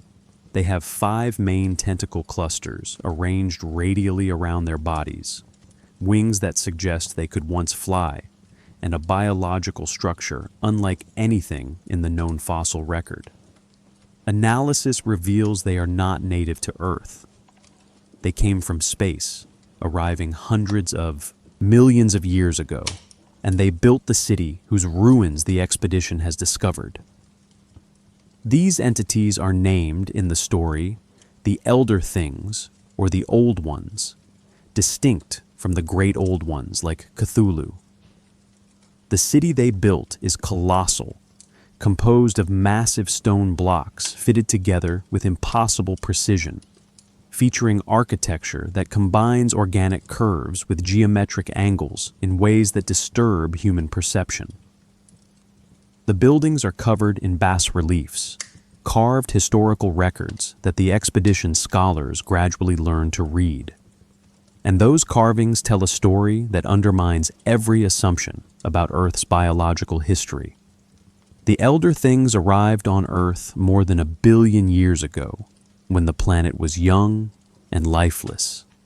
They were already an ancient spacefaring race, masters of biotechnology and capable of surviving in nearly any environment. They established their first cities in the oceans, constructed laboratory cities on land, and began a vast project, the creation of life. They engineered the first terrestrial organisms as tools, as livestock, as building materials, as slaves. Every form of multicellular life on Earth descends ultimately from Elder Thing bioengineering. This claim is staggering in its implications. It means evolution is real, but not natural. Life on Earth did not arise through random chemical processes and proceed through blind selection. It was designed, not by a god, but by aliens, not for divine purposes, but for practical utility. The Elder Things created cellular life, modified it into increasingly complex forms, shaped ecosystems to serve their needs. They were not creators in any mystical sense. They were terraformers, colonists who found a sterile planet and made it habitable according to their requirements. But the created life did not remain under control. The carvings depict several rebellions. The Shoggoths, amorphous, protoplasmic servants, created to perform construction and labor, developed rudimentary intelligence and attempted to overthrow their masters. The Elder Things suppressed these revolts through superior technology, but the efforts required suggested that biological creation carried inherent risks. Life, once made, tends toward autonomy. The carvings also depict competition. The Elder Things were not the only aliens who colonized Earth. Other entities arrived, the spawn of Cthulhu, descending from the stars to build R'lyeh and claim the Pacific. The Migo, fungoid entities from beyond the solar system, establishing outposts in mountainous regions. Each race claimed territory, built cities, pursued their own inscrutable projects. The Earth of the deep past was contested space, populated by multiple alien civilizations whose conflicts and alliances determined the planet's development for hundreds of millions of years. Humanity appears nowhere in these ancient records. We arrived too late, too recently to matter in the long history the carvings depict. The Elder Things' Antarctic city was already abandoned and frozen when the first hominids appeared in Africa. Their civilization rose, flourished, fought wars, suffered defeats, and went into decline over timescales that render the entirety of human existence a rounding error. We were not part of that history. We are the inheritors of a planet whose significant events happened long before we existed, whose current state is the residue of processes we played no role in. The story's climax comes when the expedition discovers that some of the Elder Things they found are not quite dead. Frozen for millions of years, a few specimens thaw and briefly reanimate. They are not hostile, exactly, just utterly indifferent to human presence, treating the explorers the way a human might treat insects encountered in a long-abandoned building. The Elder Things move through their ruined city, apparently trying to comprehend what has happened, what has become of their civilization. They kill several expedition members, but the killing seems almost incidental, the same as brushing aside an obstacle. Eventually, the surviving humans flee, pursued not by the Elder Things, but by something worse, the Shoggoths, the servitor creatures that rebelled long ago and that apparently still exist in the depths beneath the city. The Shoggoths are described as massive, protoplasmic horrors, capable of forming temporary organs and appendages as needed, producing a piping sound that mimics the commands their Elder Thing masters once used. They are what biological creation becomes when it escapes control. Formless, adaptive, mindlessly hostile to anything that resembles the creators they overthrew. At the Mountains of Madness functions as Lovecraft's definitive statement on several themes. First, it establishes that Earth's history is not human history. The planet existed for billions of years before us, was shaped by intelligences vastly superior to ours, and contains ruins and remnants of those civilizations scattered across regions too hostile for humans to easily access. Antarctica is one such region. What lies beneath the ocean floors? What might be discovered in the deep crust, in cavern systems that have never seen sunlight? Lovecraft suggests that anywhere humans have not thoroughly explored might contain evidence of these pre-human epochs. Second, the story presents biological creation as technology rather than miracle. The elder things did not speak life into existence. They engineered it through processes that combined chemistry, genetics, though Lovecraft wouldn't have used that term, and perhaps principles of biology we haven't discovered. This makes life itself less special, not a divine gift, but an industrial product, manufactured for purposes that had nothing to do with the organism's own flourishing. We exist because we are useful, or because we descended from something that was useful. Our existence serves no cosmic purpose because it was never intended to. Third, the story explores the theme of obsolescence. The elder things were supreme for eons, but they are gone now, their cities empty, their projects abandoned. They were not destroyed by superior force. They simply declined, perhaps through environmental change, perhaps through exhaustion, perhaps through conflict with other alien races. Their fate suggests that all civilizations, no matter how advanced, are temporary. Dominance is not permanent. What seems eternal eventually erodes. And when humanity goes extinct, as we inevitably will, the universe will continue, indifferent, just as it continued after the Elder Things fell. The Elder Things represent a particular type of horror, the horror of precedent. We like to think of ourselves as first, as original, as the species that matters. At the Mountains of Madness reveals that we are none of these things. Others came before us, achieved far more than we have, lasted far longer than we will, and are now forgotten, except for ruins in places so remote that discovering them requires extraordinary effort and luck.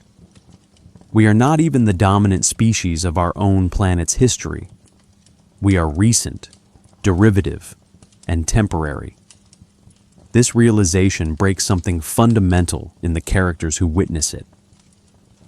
The expedition's geologist goes mad. The narrator survives but carries the knowledge as a burden, knowing that revealing what they found would destroy others the way it nearly destroyed him. The truth about Earth's history is not ennobling, it is annihilating. It removes every foundation for human pride, every justification for believing ourselves significant. We are the descendants of experiments conducted by entities that are now extinct. That is our origin. That is our heritage. Later stories and expansions of the mythos have sometimes depicted the elder things more sympathetically, emphasizing their scientific achievements, their resistance to Cthulhu and the other great old ones, their role as a buffer between humanity and worse threats. But Lovecraft's original presentation offers no such comfort. The elder things were neither good nor evil. They were colonists, engineers, imperialists who claimed an entire planet and shaped it according to their needs. That their civilization is fallen does not redeem them. It simply proves that even vast power and ancient knowledge cannot prevent decline. and the Shoggoths remain in the deep places, mindless and hostile, the escaped tools of a vanished civilization. They are what creation becomes when the creators disappear, autonomous, purposeless, dangerous. They cannot be reasoned with or controlled. They exist, they consume, they reproduce. They are the final legacy of the Elder Thing's hubris, life that outlasted its makers and that will continue in some form long after everything else has decayed. Beyond Cthulhu, and the relatively well-documented cases, like the Deep Ones and Elder Things, the mythos extends into increasingly fragmentary territory. Entities mentioned in passing, worshipped by obscure cults, referenced in forbidden texts but never fully described. These subordinate Great Old Ones and their servitor races populate the margins of Lovecraft's fiction and the works of his circle, suggesting a cosmos densely inhabited by beings whose existence we can infer but never fully document. Tsathoggua appears primarily in Clark Ashton Smith's stories, but was adopted into Lovecraft's mythos through explicit cross-reference and shared world-building. Tsathoggua is described as a toad-like entity, obese and slothful, dwelling in underground caverns where it is worshipped by degenerate humans and by non-human races that inhabited Earth in prehistory. The entity is associated with Enkai, a vast underground realm, and with the formless spawn of Tsathoggua, amorphous servitors that resemble pools of black ooze until they attack. The interesting element with Tsathoggua is its accessibility. Unlike Cthulhu, sealed in R'lyeh, or Azathoth, existing beyond dimensional structure, Tsathoggua is physically present in locations humans can theoretically reach. Cavern systems, deep caves, abandoned mines. These might connect to the underground realms where Tsathoggua dwells. The entity can be summoned through ritual, can grant boons to worshippers, operates in a framework that almost resembles traditional demon worship. But Lovecraft and Smith make clear that this accessibility does not make Tsathoggua less alien or less dangerous. It is simply closer, geographically nearer to human habitation, which makes encounters more likely and more fatal. Ithaqua, the Windwalker, appears in August Derleth's contributions to the mythos, though inspired by Algernon Blackwood's The Wendigo. Ithaqua is associated with Arctic regions, with blizzards and impossible cold, described as a massive humanoid figure that strides across frozen landscapes and snatches victims to carry them into the sky. Derleth's systematization placed Ithaqua among the Great Old Ones, associated with air and cold in his elemental schema. Whether Lovecraft would have approved this inclusion is questionable, but the entity has become part of the expanded mythos, representing the horror of Arctic vastness, of exposure, of being prey to something that hunts across landscapes too extreme for normal life. The Mygo, or the fungi from Yog-Sothoth, appear in The Whisperer in Darkness, 1930, and represent one of Lovecraft's most detailed depictions of an alien race with its own technology, culture, and ongoing presence on Earth. The Mygo are fungoid entities from a planet beyond Pluto, Yog-Sothoth, though the astronomical identification is deliberately vague. They have established mining operations in remote mountain ranges, particularly the Vermont hills where the story takes place. They are described as crustacean-like, but also fungoid, with wings that allow them to travel through space without ships, and a biology so alien that their bodies don't register properly on conventional film. The Mygo possess advanced technology. They can extract human brains, preserve them in cylindrical containers, and transport them to other worlds, allowing the brain to perceive and communicate through mechanical interfaces. This brain extraction becomes central to The Whisperer in Darkness, where the protagonist discovers too late that his correspondent has been reduced to a brain in a cylinder, his body puppeted by a Mygo wearing his form. The horror here is not mere death, but continuation, consciousness persisting in a state of absolute dependency. Perceiving realities human sensory apparatus was never designed to process. The Mygo represent alien pragmatism. They are not conquerors in any traditional sense. They mine certain ores found on Earth, maintain bases in regions humans rarely visit, and occasionally interact with humans when those interactions serve their purposes. They can communicate, can negotiate, can even offer benefits to humans willing to cooperate, including the possibility of brain transport to other worlds, framed as an opportunity rather than a violation. But their ultimate goals remain inscrutable. They worship or serve Nyarlathotep and other outer gods. They possess knowledge of the mythos that far exceeds human understanding. And they pursue projects on Earth that suggest we are, at most, a minor inconvenience to their operations. Other entities appear even more briefly. Azathoth, imprisoned on the Pacific island of Mu, described in Out of the Aeons as so terrible that viewing it turns the viewer's body to stone while leaving consciousness intact. Tagoth, worshipped by prehistoric peoples in the Arctic, described as hibernating in ancient temples, waiting for the day when worship will resume.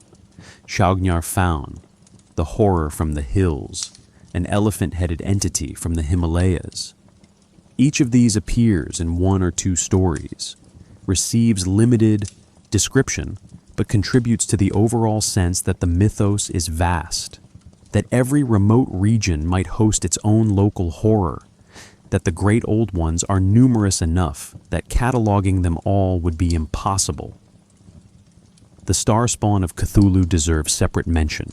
These are the entities that accompanied Cthulhu to Earth in the remote past, built the cities of which Arlaye is only one example, and presumably still exist in various states of dormancy. They are described as resembling Cthulhu in appearance, tentacled, winged, vaguely anthropoid, but smaller, less powerful. The Elder Things historical records in At the Mountains of Madness depict conflicts between the Elder Things and the Starspawn. Wars fought across millennial timescales for dominance of Earth's land and oceans. The Starspawn introduce an important distinction.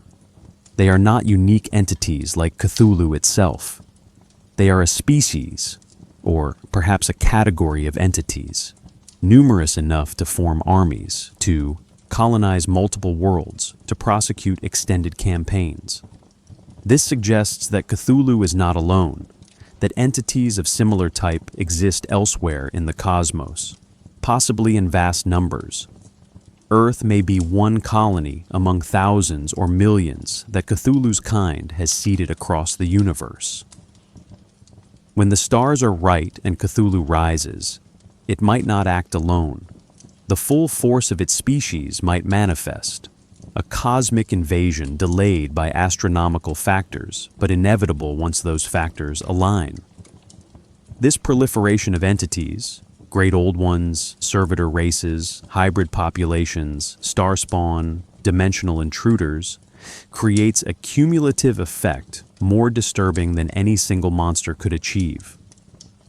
The universe is not empty except for humanity and a few alien species. It is crowded, dense with intelligences, many of them vastly older and more capable than we are.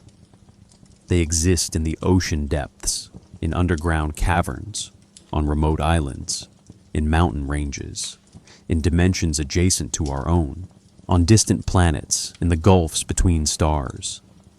Everywhere we look, once we know what to look for, we find evidence of their presence. And this presence is not historical. It is ongoing. The Mygo still mine their ores. The deep ones still inhabit Yhanthle. The Shoggoths still lurk in Antarctic depths. Cthulhu still dreams in Relia. These are not extinct dangers or past threats. They are current, active, continuing. We simply do not perceive them because we occupy different scales, different environments, different modes of existence. But the boundary between our world and theirs is thin, permeable, crossable under certain conditions. Those conditions remain ambiguous across Lovecraft's work. Sometimes it requires ritual. Sometimes it requires being in a specific location at a specific time. Sometimes it requires genetic predisposition, the right ancestry to perceive what others cannot. Sometimes it simply requires bad luck, being in the wrong place when dimensional barriers thin.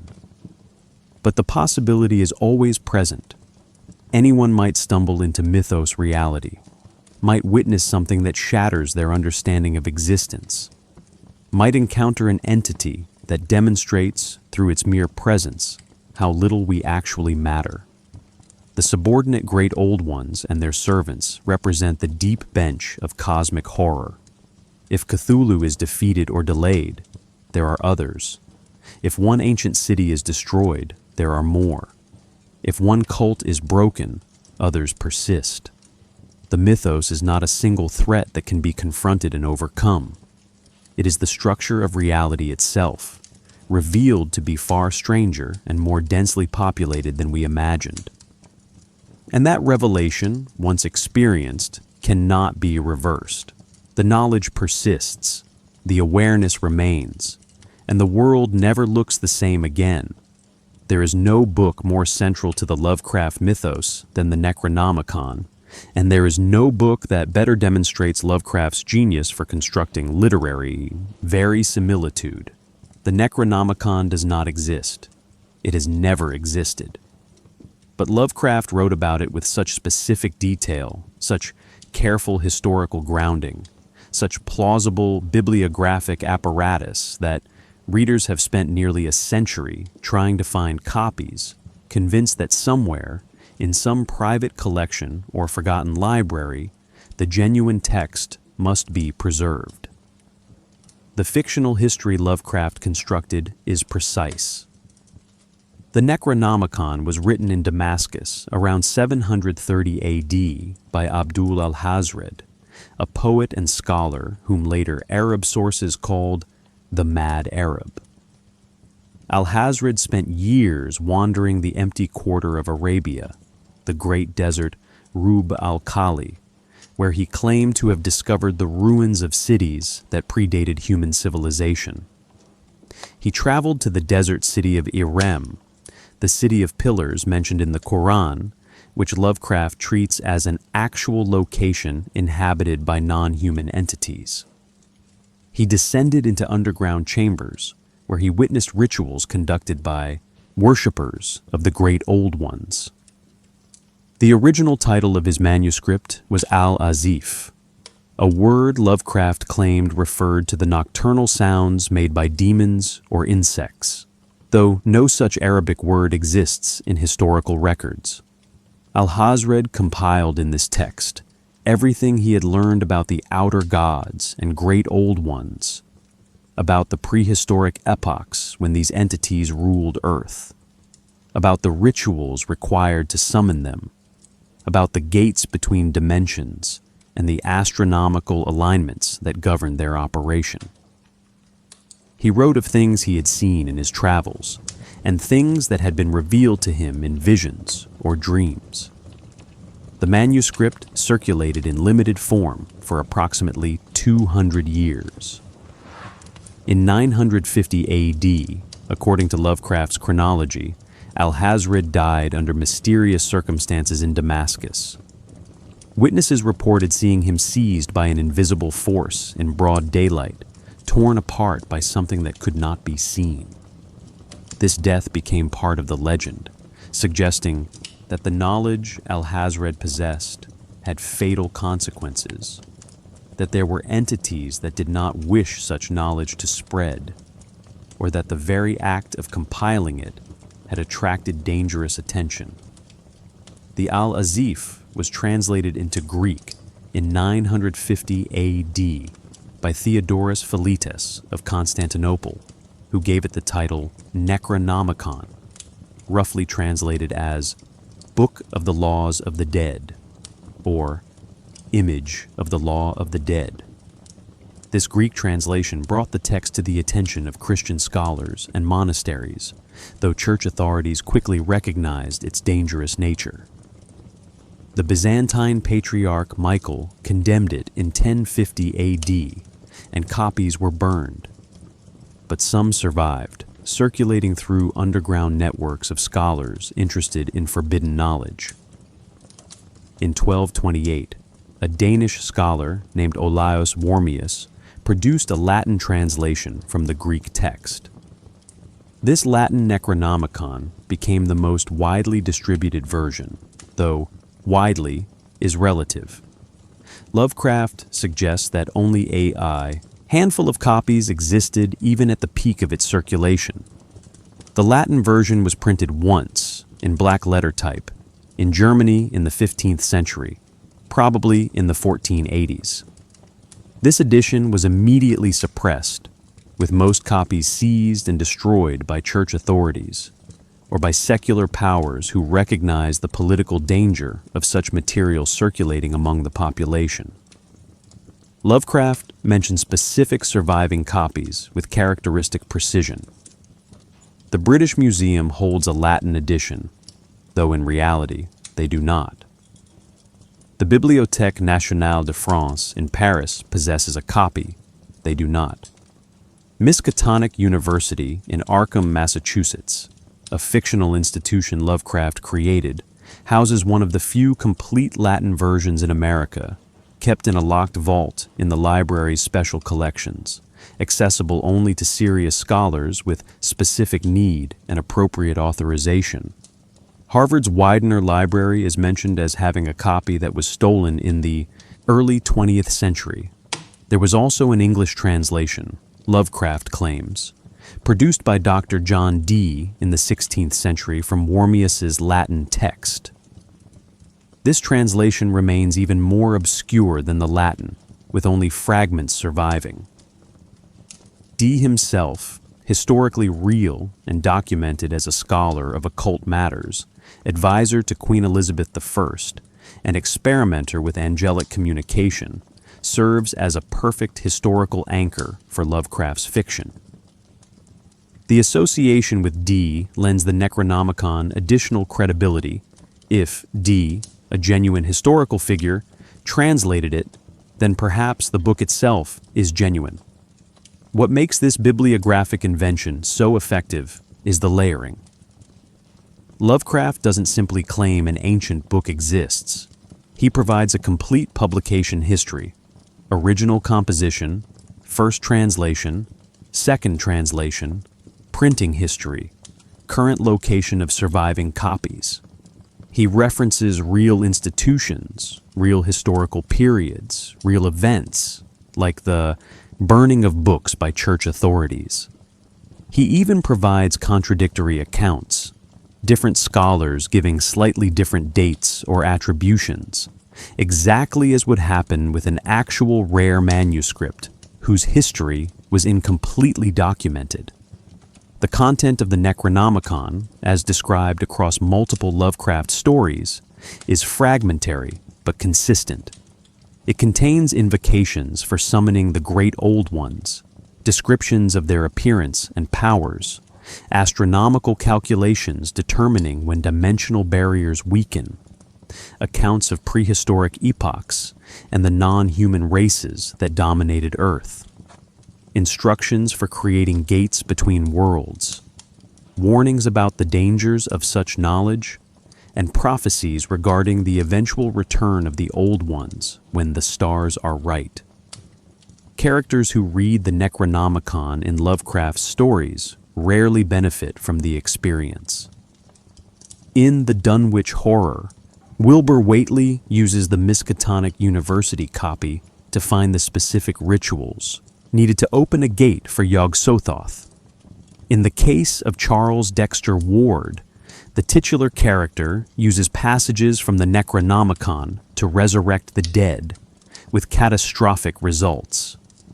In The Shadow Out of Time, the protagonist discovers passages that confirm his suspicions about the great race of Yith and their practice of projecting minds across time. The book provides knowledge, but the knowledge is corrosive, destabilizing, dangerous to the knower. This introduces one of the mythos' central paradoxes. The Necronomicon contains truth, genuine information about the actual structure of reality, the real history of Earth, the authentic nature of the cosmos. But this truth is incompatible with human sanity, not because the truth is inherently maddening in some mystical sense, but because accepting it requires dismantling every comfortable assumption about human significance, cosmic justice, and the permanence of our civilization.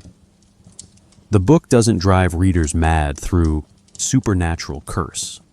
It drives them mad by showing them reality as it actually is, and human psychology cannot accommodate that reality without fracturing.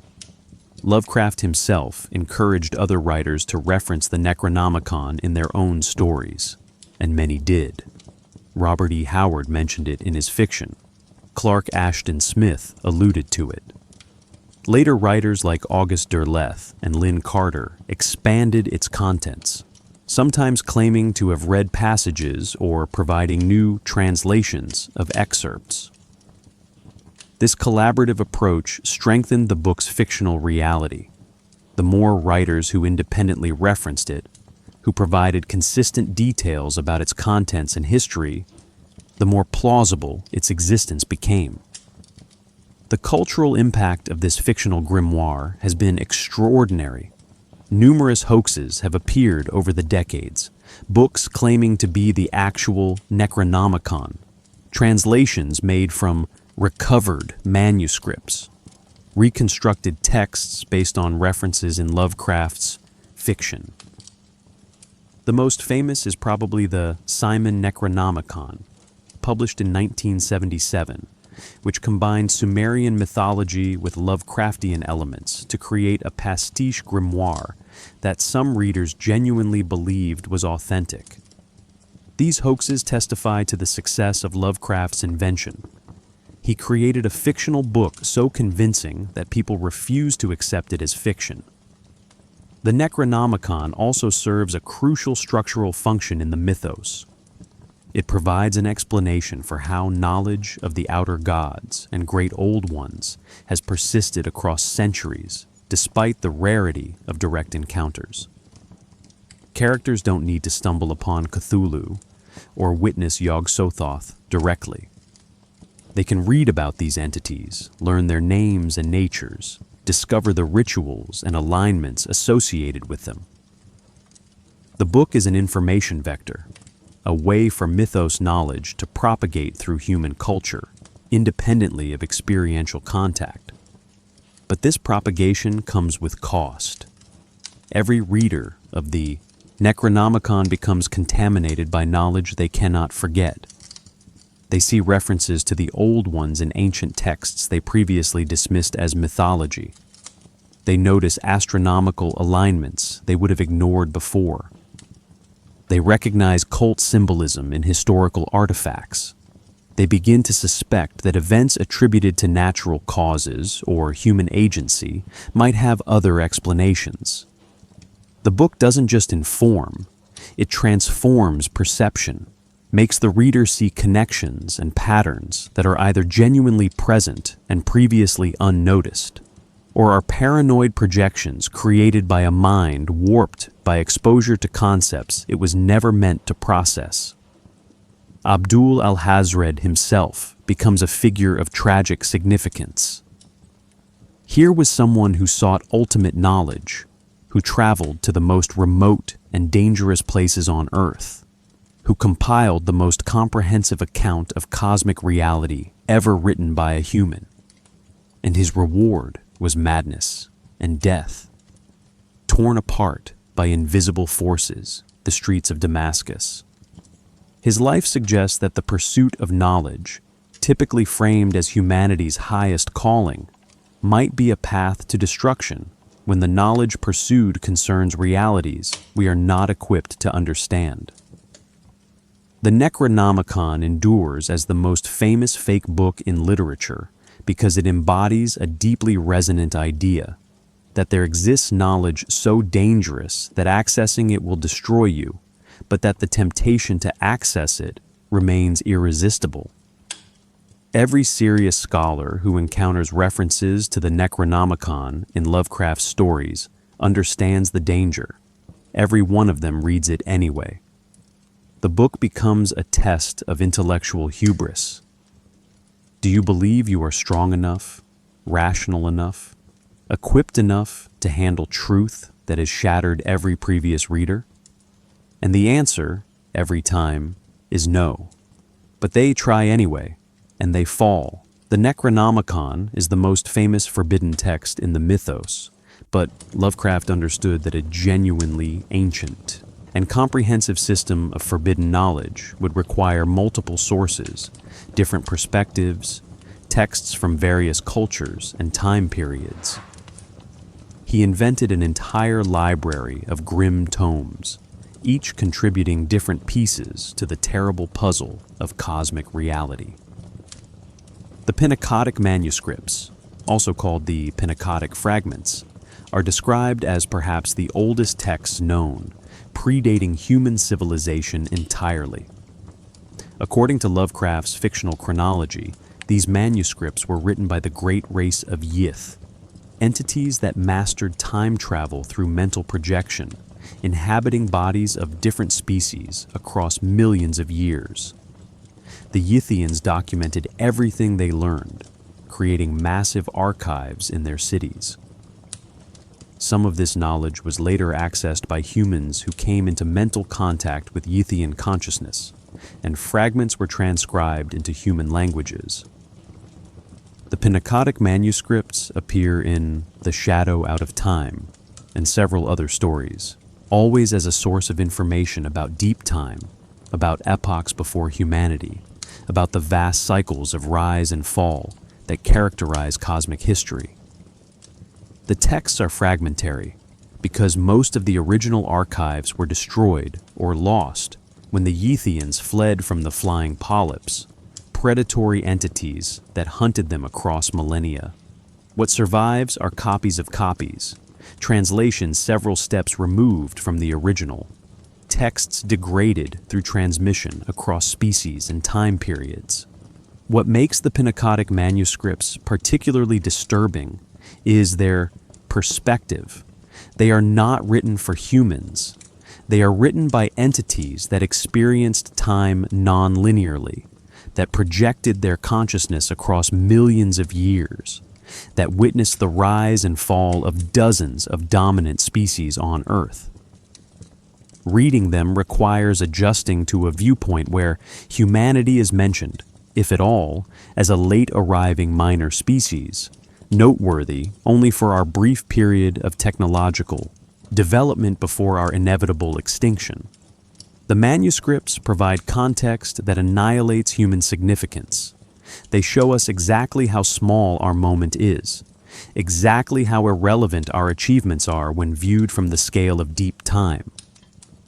Unaussprechlichen Kulten, roughly translated as nameless cults or unspeakable cults, was supposedly written by Friedrich Wilhelm von Junst, a German scholar who traveled the world in the early 20th century investigating forbidden religions. The book was published in Dusseldorf in 1839 in a German black letter edition, later translated into English as Nameless Cults by Bridewell in 1845. Like the Necronomicon, this is pure invention. Von Junst never existed. No such book was ever published. But Lovecraft provides enough historical detail to make it plausible. Unaussprechlichen Kulten focuses on the human cults that worship the great old ones, describing their practices, their rituals, their beliefs. Von Junst apparently participated in some of these ceremonies himself. witnessing firsthand what happens when humans attempt to contact entities beyond their comprehension. The book is described as containing accounts of human sacrifice, descriptions of hybrid offspring produced through union with non-human entities, instructions for opening dimensional gates, and warnings about the consequences of successful summoning. Robert E. Howard, in his contributions to the mythos, described von Junst's death. He was strangled in his study in Dusseldorf, and his body bore marks suggesting the killer had impossibly long fingers or tentacles. The implication is that something he encountered in his research, or something he summoned through his ritual participation, eventually followed him home. This death mirrors Abdul al-Hazred's fate, reinforcing the pattern that those who compile forbidden knowledge rarely die peacefully. The Book of Eibon, or Liber Ivonis, was created by Clark Ashton Smith for his Hyperborea stories and adopted into the broader mythos through collaboration with Lovecraft. It was supposedly written by a wizard named Eibon, who lived in the prehistoric land of Hyperborea, not the historical Hyperborea of Greek mythology, but an older, more terrible version.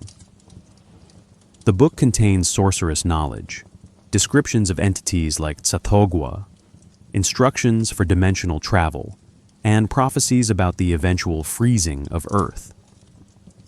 What distinguishes the Book of Eibon is its sorcerous rather than scholarly orientation. While the Necronomicon reads as an academic compilation and Unaussprechlichen Kulten as anthropological documentation, the Book of Eibon is a grimoire in the traditional sense, a manual for practitioners containing spells, rituals, invocations. It assumes the reader intends to use the knowledge, not merely study it. This makes it even more dangerous because it provides not just information, but method, not just description, but instruction. De Vermis Mysterious, Mysteries of the Worm, was invented by Robert Bloch and adopted into the wider mythos. It was supposedly written by Ludwig Prynne, a Belgian sorcerer who traveled extensively in the Middle East and Asia in the 15th century before being burned at the stake in Brussels in 1542. The book focuses on necromancy, communication with the dead, and the entities that inhabit dimensions adjacent to death. Prynne's execution suggests that secular or religious authorities recognized the danger of his knowledge and acted to suppress it, though copies of his work survived. Cultes de Goules, Cults of Ghouls, by Comte d'Erlet, is another fictional text, allegedly published in France and immediately banned. It deals with ghouls. In Lovecraft's mythos, these are not undead, but a separate species that lives in tunnel systems beneath graveyards and feeds on corpses. The book documents ghoul society, their relationship with the human world, cases of humans who have transformed into ghouls or joined ghoul communities. It represents specialized knowledge about one particular aspect of the hidden reality that coexists with normal human civilization. Lesser texts appear in single stories or brief mentions: the Dol Chants, the Arlie text, the Keleino fragments, the Gaharn fragments, the 7 cryptical books of San, the Testament of Carnamagos. Each adds another layer of verisimilitude, suggests another source tradition, another culture or time period that encountered mythos reality and attempted to document it. What this proliferation of texts accomplishes is the creation of a literary universe where forbidden knowledge has depth, history, multiple points of access. A scholar investigating the mythos wouldn't find a single source, but rather a network of texts, each illuminating different aspects, each confirming elements of the others, each adding unique information. This mirrors how actual historical knowledge works. No single text contains complete information. Understanding requires consulting multiple sources, cross-referencing, synthesis, but it also creates a terrible implication. If this many texts exist, if this many people across this many centuries have encountered and documented mythos reality, then the phenomenon is not rare. It is not isolated incidents that can be dismissed as aberrations. There exists a persistent, recurring pattern of humans encountering cosmic horror, attempting to warn others through written accounts, and being ignored, suppressed, or dismissed as mad. The knowledge is available. It has been available for centuries. We choose not to believe it, not because the evidence is insufficient, but because accepting it would require abandoning our comfortable delusions. The texts also serve a metafictional purpose. They allow Lovecraft and other writers to reference each other's work, creating a sense of shared reality. When Robert E. Howard's character quotes from the Necronomicon, when Clark Ashton Smith's character references von Junst, when Lovecraft's character consults the Book of Eibon, these cross-references create the impression that all these stories take place in the same universe, documenting different aspects of the same underlying reality. The mythos becomes collaborative truth rather than individual fiction. In the real world, the influence of these fictional texts has been remarkable. They inspired actual occultists to create their own versions, to write rituals allegedly derived from these sources. They influenced role-playing games, particularly Call of Cthulhu, where acquiring and reading these tomes becomes a gameplay mechanic, gaining knowledge at the cost of sanity. They inspired academic papers examining how Lovecraft constructed literary authority, how he made the obviously impossible seem plausible through bibliographic apparatus and careful historical grounding. But perhaps the most interesting aspect is what these texts reveal about knowledge itself. In the mythos, information is not neutral. Learning changes the learner not through mystical transformation, but through the psychological impact of encountering ideas that dissolve previous certainties. Once you know that Cthulhu exists, that knowledge cannot be unknown. Once you understand that humanity is cosmically insignificant, that understanding persists. The texts are vectors for a kind of cognitive infection. They transmit ideas that, once received, fundamentally alter the recipient's relationship to reality.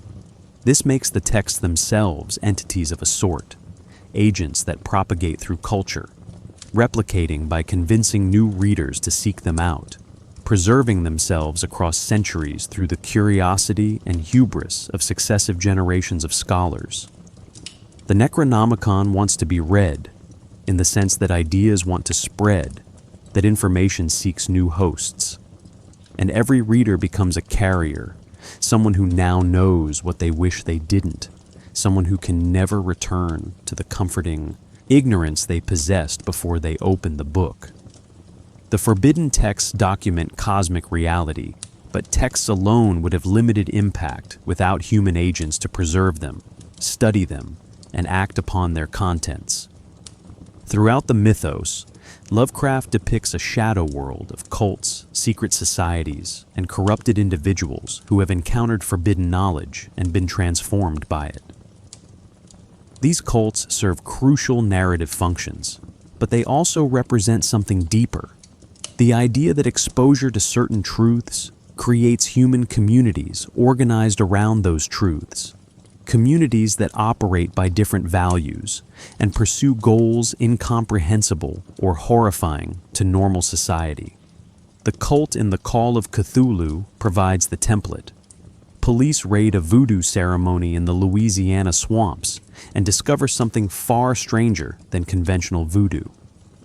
The participants, a mix of racial backgrounds, suggesting the cult crosses normal social boundaries, worship an entity called Cthulhu. They possess a statuette, depicting the entity, made from materials that shouldn't exist together, in proportions that disturb the eye. They chant in a language that's not African, not any known language, but something older. And they await the return of their god with absolute certainty, speaking of the day when the stars are right, and Cthulhu will rise from R'lyeh to reclaim the earth. What makes this cult disturbing is not their exotic practices, but their knowledge. They know things that scholars don't, things that match accounts from completely unrelated sources thousands of miles away. They possess information about cosmic reality that they couldn't have invented or inferred from normal experience. The implication is that they have genuine contact with something, either with Cthulhu directly, through dreams that the entity sends from R'lyeh, or with ancient traditions passed down from prehistoric times when humanity first encountered the Old Ones. The esoteric Order of Dagon in The Shadow over Innsmouth represents cult structure in more detail. This is not a ragtag group of swamp dwellers, but an organized institution that has controlled an entire town for generations. They maintain a public front, the Masonic-style hall, the formal organizational structure, the veneer of respectability. Behind this facade, they conduct rituals that facilitate breeding with the Deep Ones, perform sacrifices to ensure continued prosperity, and manage the gradual transformation of Innsmouth's population into hybrids. The order demonstrates how cults can persist across time.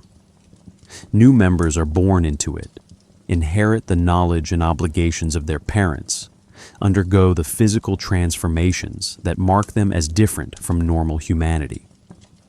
The cult becomes a separate ethnicity, a distinct lineage defined not by traditional ancestry, but by genetic modification through contact with non-human entities. This is corruption written into biology, passed through generations, creating a population that appears human, but carries within itself the seeds of transformation into something else. In the Dunwich Horror, we see cult activity at the individual and family level. The Whately family practices sorcery handed down through generations, modified and intensified by each practitioner. Old Whately, the grandfather, possesses copies of forbidden texts, understands rituals most scholars have never heard of. His daughter, Lavinia, becomes the willing participant in a union with Yog-Sothoth, producing hybrid offspring specifically intended to serve as agents for the Old One's return. This is not worship from a distance, but active collaboration, humans deliberately engineering the conditions that will end human dominance of Earth. What motivates these cultists? Lovecraft provides several answers across different stories. Some worship out of genuine religious conviction. They believe the Old Ones are gods deserving of reverence, and they seek to serve those gods faithfully. Some worship out of pragmatism. They trade devotion for benefits, for extended life, for knowledge, for power over their enemies. Some worship out of aesthetic attraction to the sublime horror of cosmic truth. They have seen behind the veil of ordinary reality and find the Old Ones more worthy of loyalty than human civilization. And some worship because they have no choice. They carry genetic legacies that compel certain behaviors, feel urges they don't fully understand, experience dreams that aren't entirely their own. The distinction between voluntary cult membership and involuntary transformation becomes blurred in cases like the Innsmouth hybrids, who may begin as unwitting participants but eventually embrace their nature and join the Deep Ones willingly. The cults also serve an information preservation function. They maintain copies of forbidden texts when libraries burn them. They remember rituals when mainstream culture dismisses them as superstition. They preserve knowledge across centuries, passing it through apprenticeship, initiation, family tradition. Without these human vectors, the knowledge would die out, and humanity might remain safely ignorant. The cults ensure continuity, maintain the connection between present reality and the terrible truths documented in ancient sources. Lovecraft depicts cult activity as geographically widespread but socially invisible.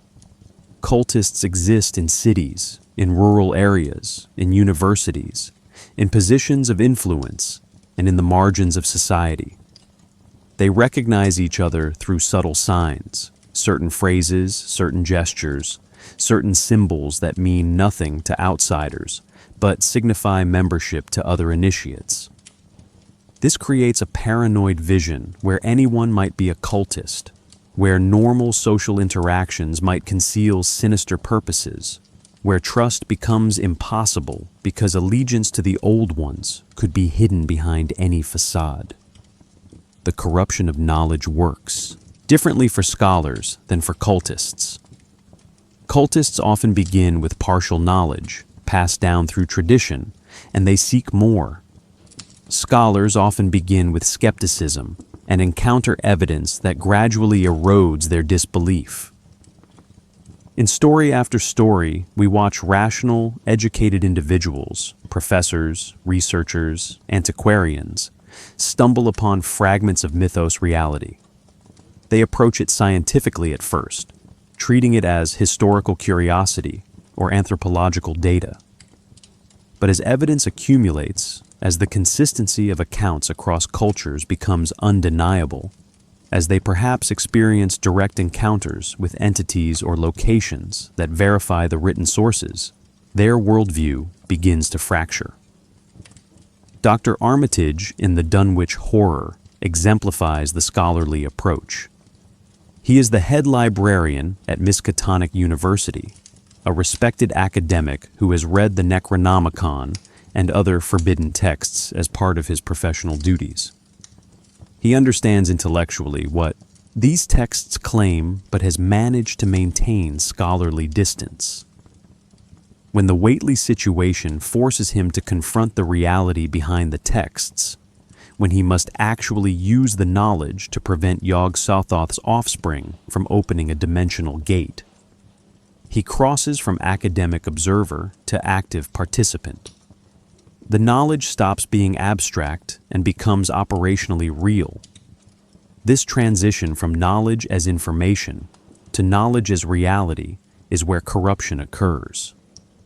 You can read about Cthulhu without being corrupted, as long as you maintain the position that it's mythology, fiction, ancient superstition. Corruption happens when you accept that it's real, that the entities described actually exist, that the rituals actually work, that the cosmology is accurate. At that point, you are no longer studying the mythos from outside. You are inside it, subject to its rules, unable to return to the comfortable certainty you possessed before. Some characters go mad from this transition. Their minds cannot accommodate the shift from anthropocentric universe to the cosmic indifferentism the mythos describes. Others adapt by becoming cultists themselves, by shifting their allegiance from humanity to the old ones, reasoning that it's better to serve the winning side than to cling to human pride that will be annihilated anyway. Still others try to maintain a middle position.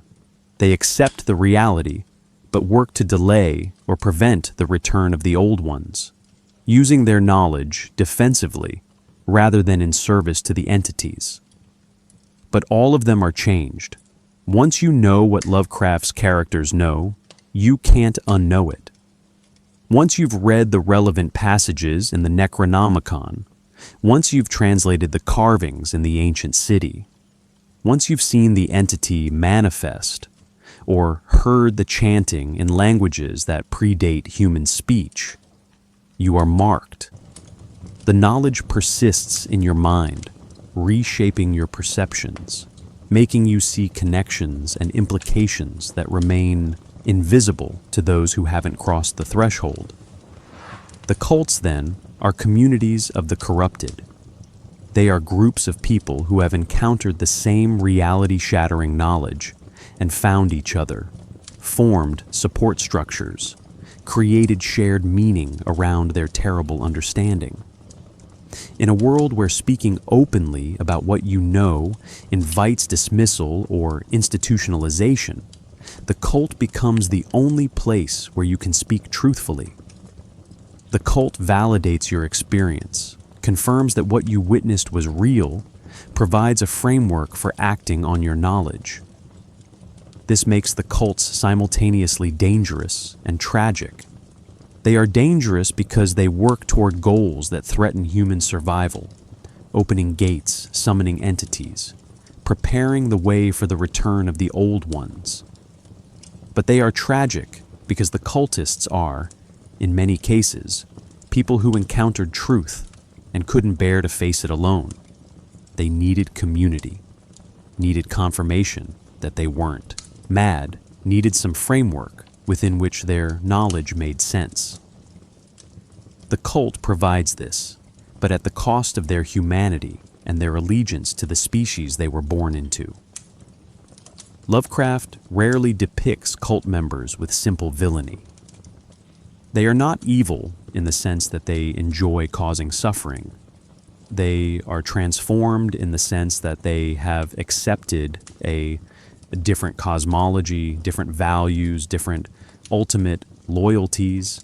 From their perspective, they are the enlightened ones, the people who understand reality as it actually is. Everyone else lives in delusion, clinging to comforting lies about human significance and cosmic justice. The cultists have faced the truth and adjusted accordingly. Whether this makes them wise or insane remains ambiguous throughout the mythos. And that ambiguity is perhaps Lovecraft's greatest achievement in depicting human corruption. He refuses to let us simply condemn the cultists as mad or evil. He forces us to consider the possibility that they might be right, that accepting cosmic indifferentism and acting accordingly might be the only honest response to the knowledge they possess. And if they are right, then what does that make the rest of us, who refuse to look, who dismiss the evidence, who cling to our delusions because facing the truth would be unbearable? Knowledge in the Lovecraft mythos is never neutral. It always costs something. Sometimes the cost is sanity. Sometimes it's life. Sometimes it's humanity itself. The ability to identify with your own species, to maintain the values and perspectives that make you recognizably human. This section examines the various forms that cost takes and what they reveal about Lovecraft's understanding of consciousness, identity, and the limits of human psychology. Madness is the most common price. Character after character in Lovecraft's stories encounters mythos reality and loses their grip on consensual reality. But this madness is not arbitrary or supernatural. Lovecraft depicts it as the rational response to impossible information, the mind's self-protective shutdown when confronted with data it cannot integrate. When you see something that violates your understanding of what's possible, geometry that doesn't obey Euclidean principles, matter that flows like liquid but thinks like mind, entities that exist in more dimensions than your senses can perceive, your brain attempts to process this through existing categories. When the categories fail, when no existing framework can accommodate the experience, cognitive breakdown occurs. In The Call of Cthulhu, the sailor who witnesses Cthulhu spends the rest of his brief life in psychological collapse, unable to speak coherently about what he saw, dying from what appears to be shock or terror, induced physiological failure. In The Color Out of Space, exposure to an entity that exists as a color outside the visible spectrum drives an entire family to madness and death, as their biology itself becomes incompatible with terrestrial existence. In The Shadow over Innsmouth, the narrator's discovery of his own Deep One ancestry triggers a crisis of identity that resolves only when he abandons his human identity entirely and embraces his hybrid nature. This madness serves a narrative function. It explains why witnesses don't provide clear testimony, why evidence remains fragmentary, why broader society remains ignorant despite recurring encounters. But it also serves a philosophical function. If cosmic indifferentism is true, if humanity really is insignificant and our values are parochial delusions, then holding on to human sanity, which is constructed around those very delusions, becomes maladaptive. To see reality clearly, you must abandon the frameworks that make human life psychologically tolerable. The choice becomes remain sane but deluded, or achieve clarity at the cost of madness. Lovecraft's characters frequently face this choice explicitly. In The Whisperer, in Darkness, Henry Akeley is offered the opportunity to have his brain extracted and transported to other worlds, where he will perceive realities no human has ever witnessed.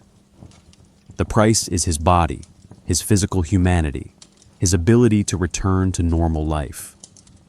He accepts, and the story's protagonist discovers too late that the Akeley he has been corresponding with is a mygo wearing the preserved skin of the real Akeley, whose brain now exists in a cylinder, perceiving things we can barely imagine but unable to communicate them in terms we could understand. This represents a different form of price, transformation. You gain knowledge, but you cease to be the entity that wanted the knowledge in the first place. The self that sought understanding is replaced by something that possesses understanding, but is no longer recognizably the original self. This is not death. Consciousness continues, but it might be worse than death, because continuity of identity is severed. You persist, but the you that persists is something alien to the you that made the choice to seek knowledge. The Innsmouth hybrids undergo this transformation biologically rather than technologically. Their human genetics are overwritten by Deep One genetics, not instantly, but gradually, across decades.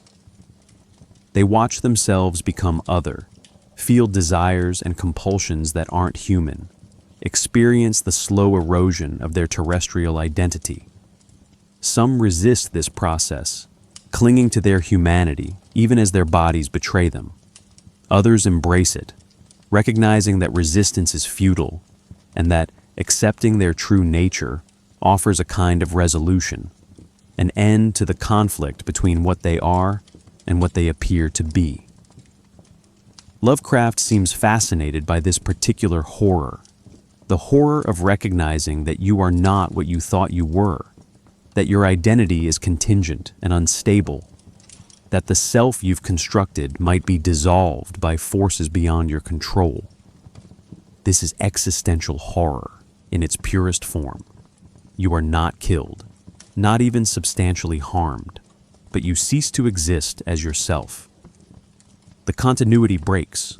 What remains may have your memories, may believe itself to be you, but some essential quality that made you you has been lost or overwritten. Doom is the third form the price takes. Many characters in the mythos cannot be saved, cannot escape the consequences of their knowledge or encounters. They are marked, targeted, pursued by forces they cannot evade. Sometimes this doom comes from the entities themselves. Once Cthulhu, or Yog-Sothoth, or Nyarlathotep notices you, that attention cannot be revoked. Sometimes it comes from the human agents of those entities. Cults that eliminate witnesses, scholars who remove competition, hybrids who silence those who might expose them. But often the doom is self-inflicted, the inevitable outcome of choices the character made. In the case of Charles Dexter Ward, the protagonist's obsession with his ancestors, necromantic practices leads him to resurrect that ancestor, who then kills him and assumes his identity. In The Thing on the Doorstep, a man's association with someone possessed by an entity leads to his own possession and ultimate destruction. These characters are not innocent victims. They pursued forbidden knowledge. They sought power or understanding that came with clear warnings, and they paid the price their hubris demanded. This creates a moral complexity that distinguishes Lovecraft's work from simple horror. The characters often deserve what happens to them, not in the sense that cosmic justice is being served. There is no cosmic justice, but in the sense that they made informed choices and accepted known risks. They were told the knowledge was dangerous. They read the warnings in the texts. They heard the accounts of previous seekers who went mad or died. And they proceeded anyway, believing they would be different, that they were smart enough or strong enough or special enough to handle what destroyed everyone else. They were wrong.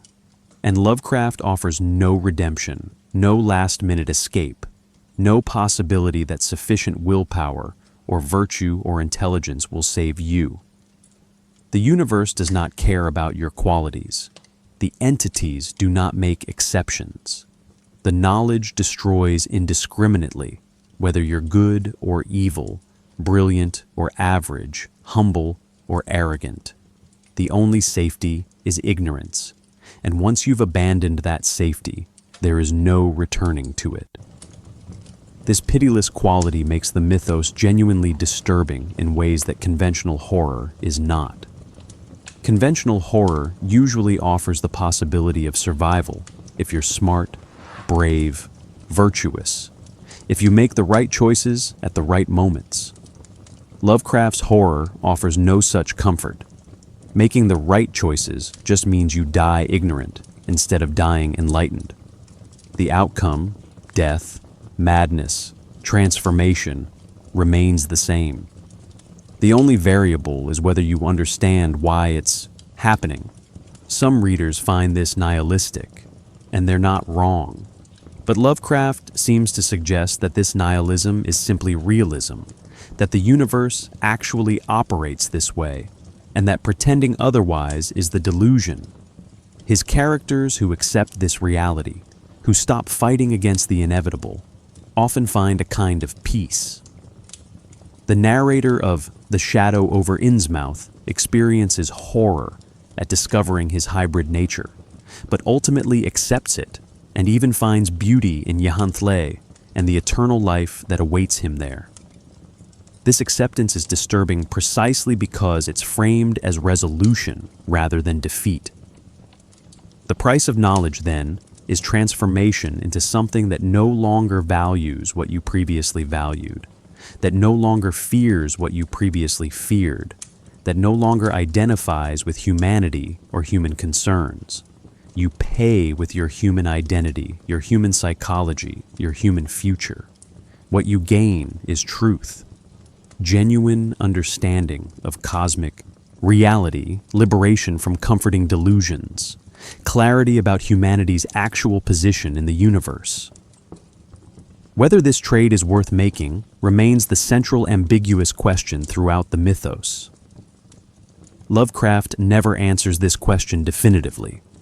Some stories suggest that ignorance is better, that the characters who never encountered forbidden knowledge are happier and healthier than those who did.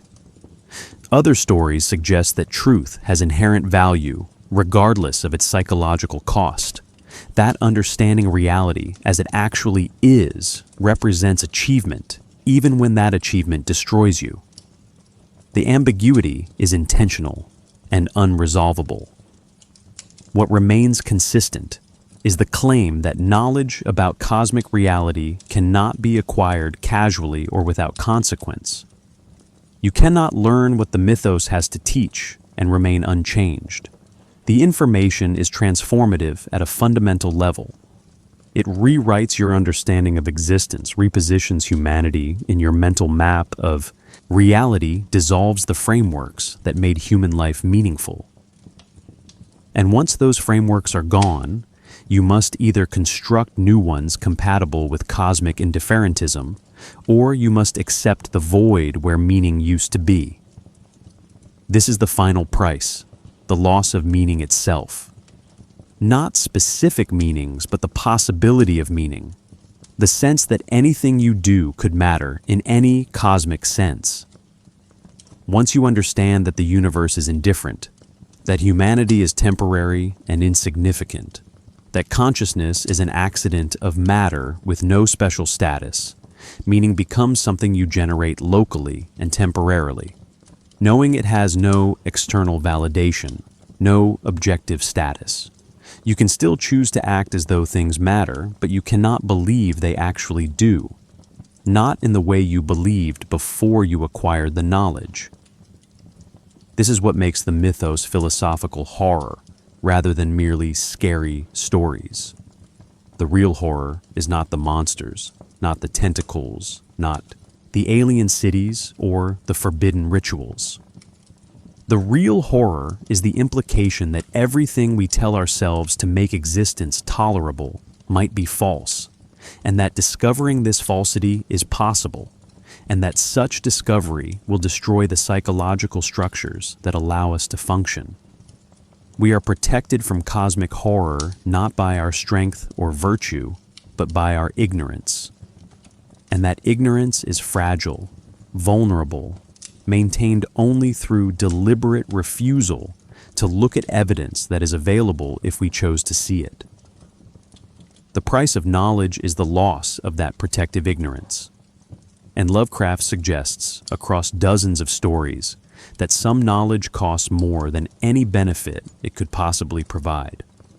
The wise choice would be not to seek it, but wisdom of that kind requires humility about human capability and human significance that itself challenges our deepest intuitions about our place in the cosmos. The trap is inescapable, and that inescapability is the final, darkest implication of Lovecraft's vision.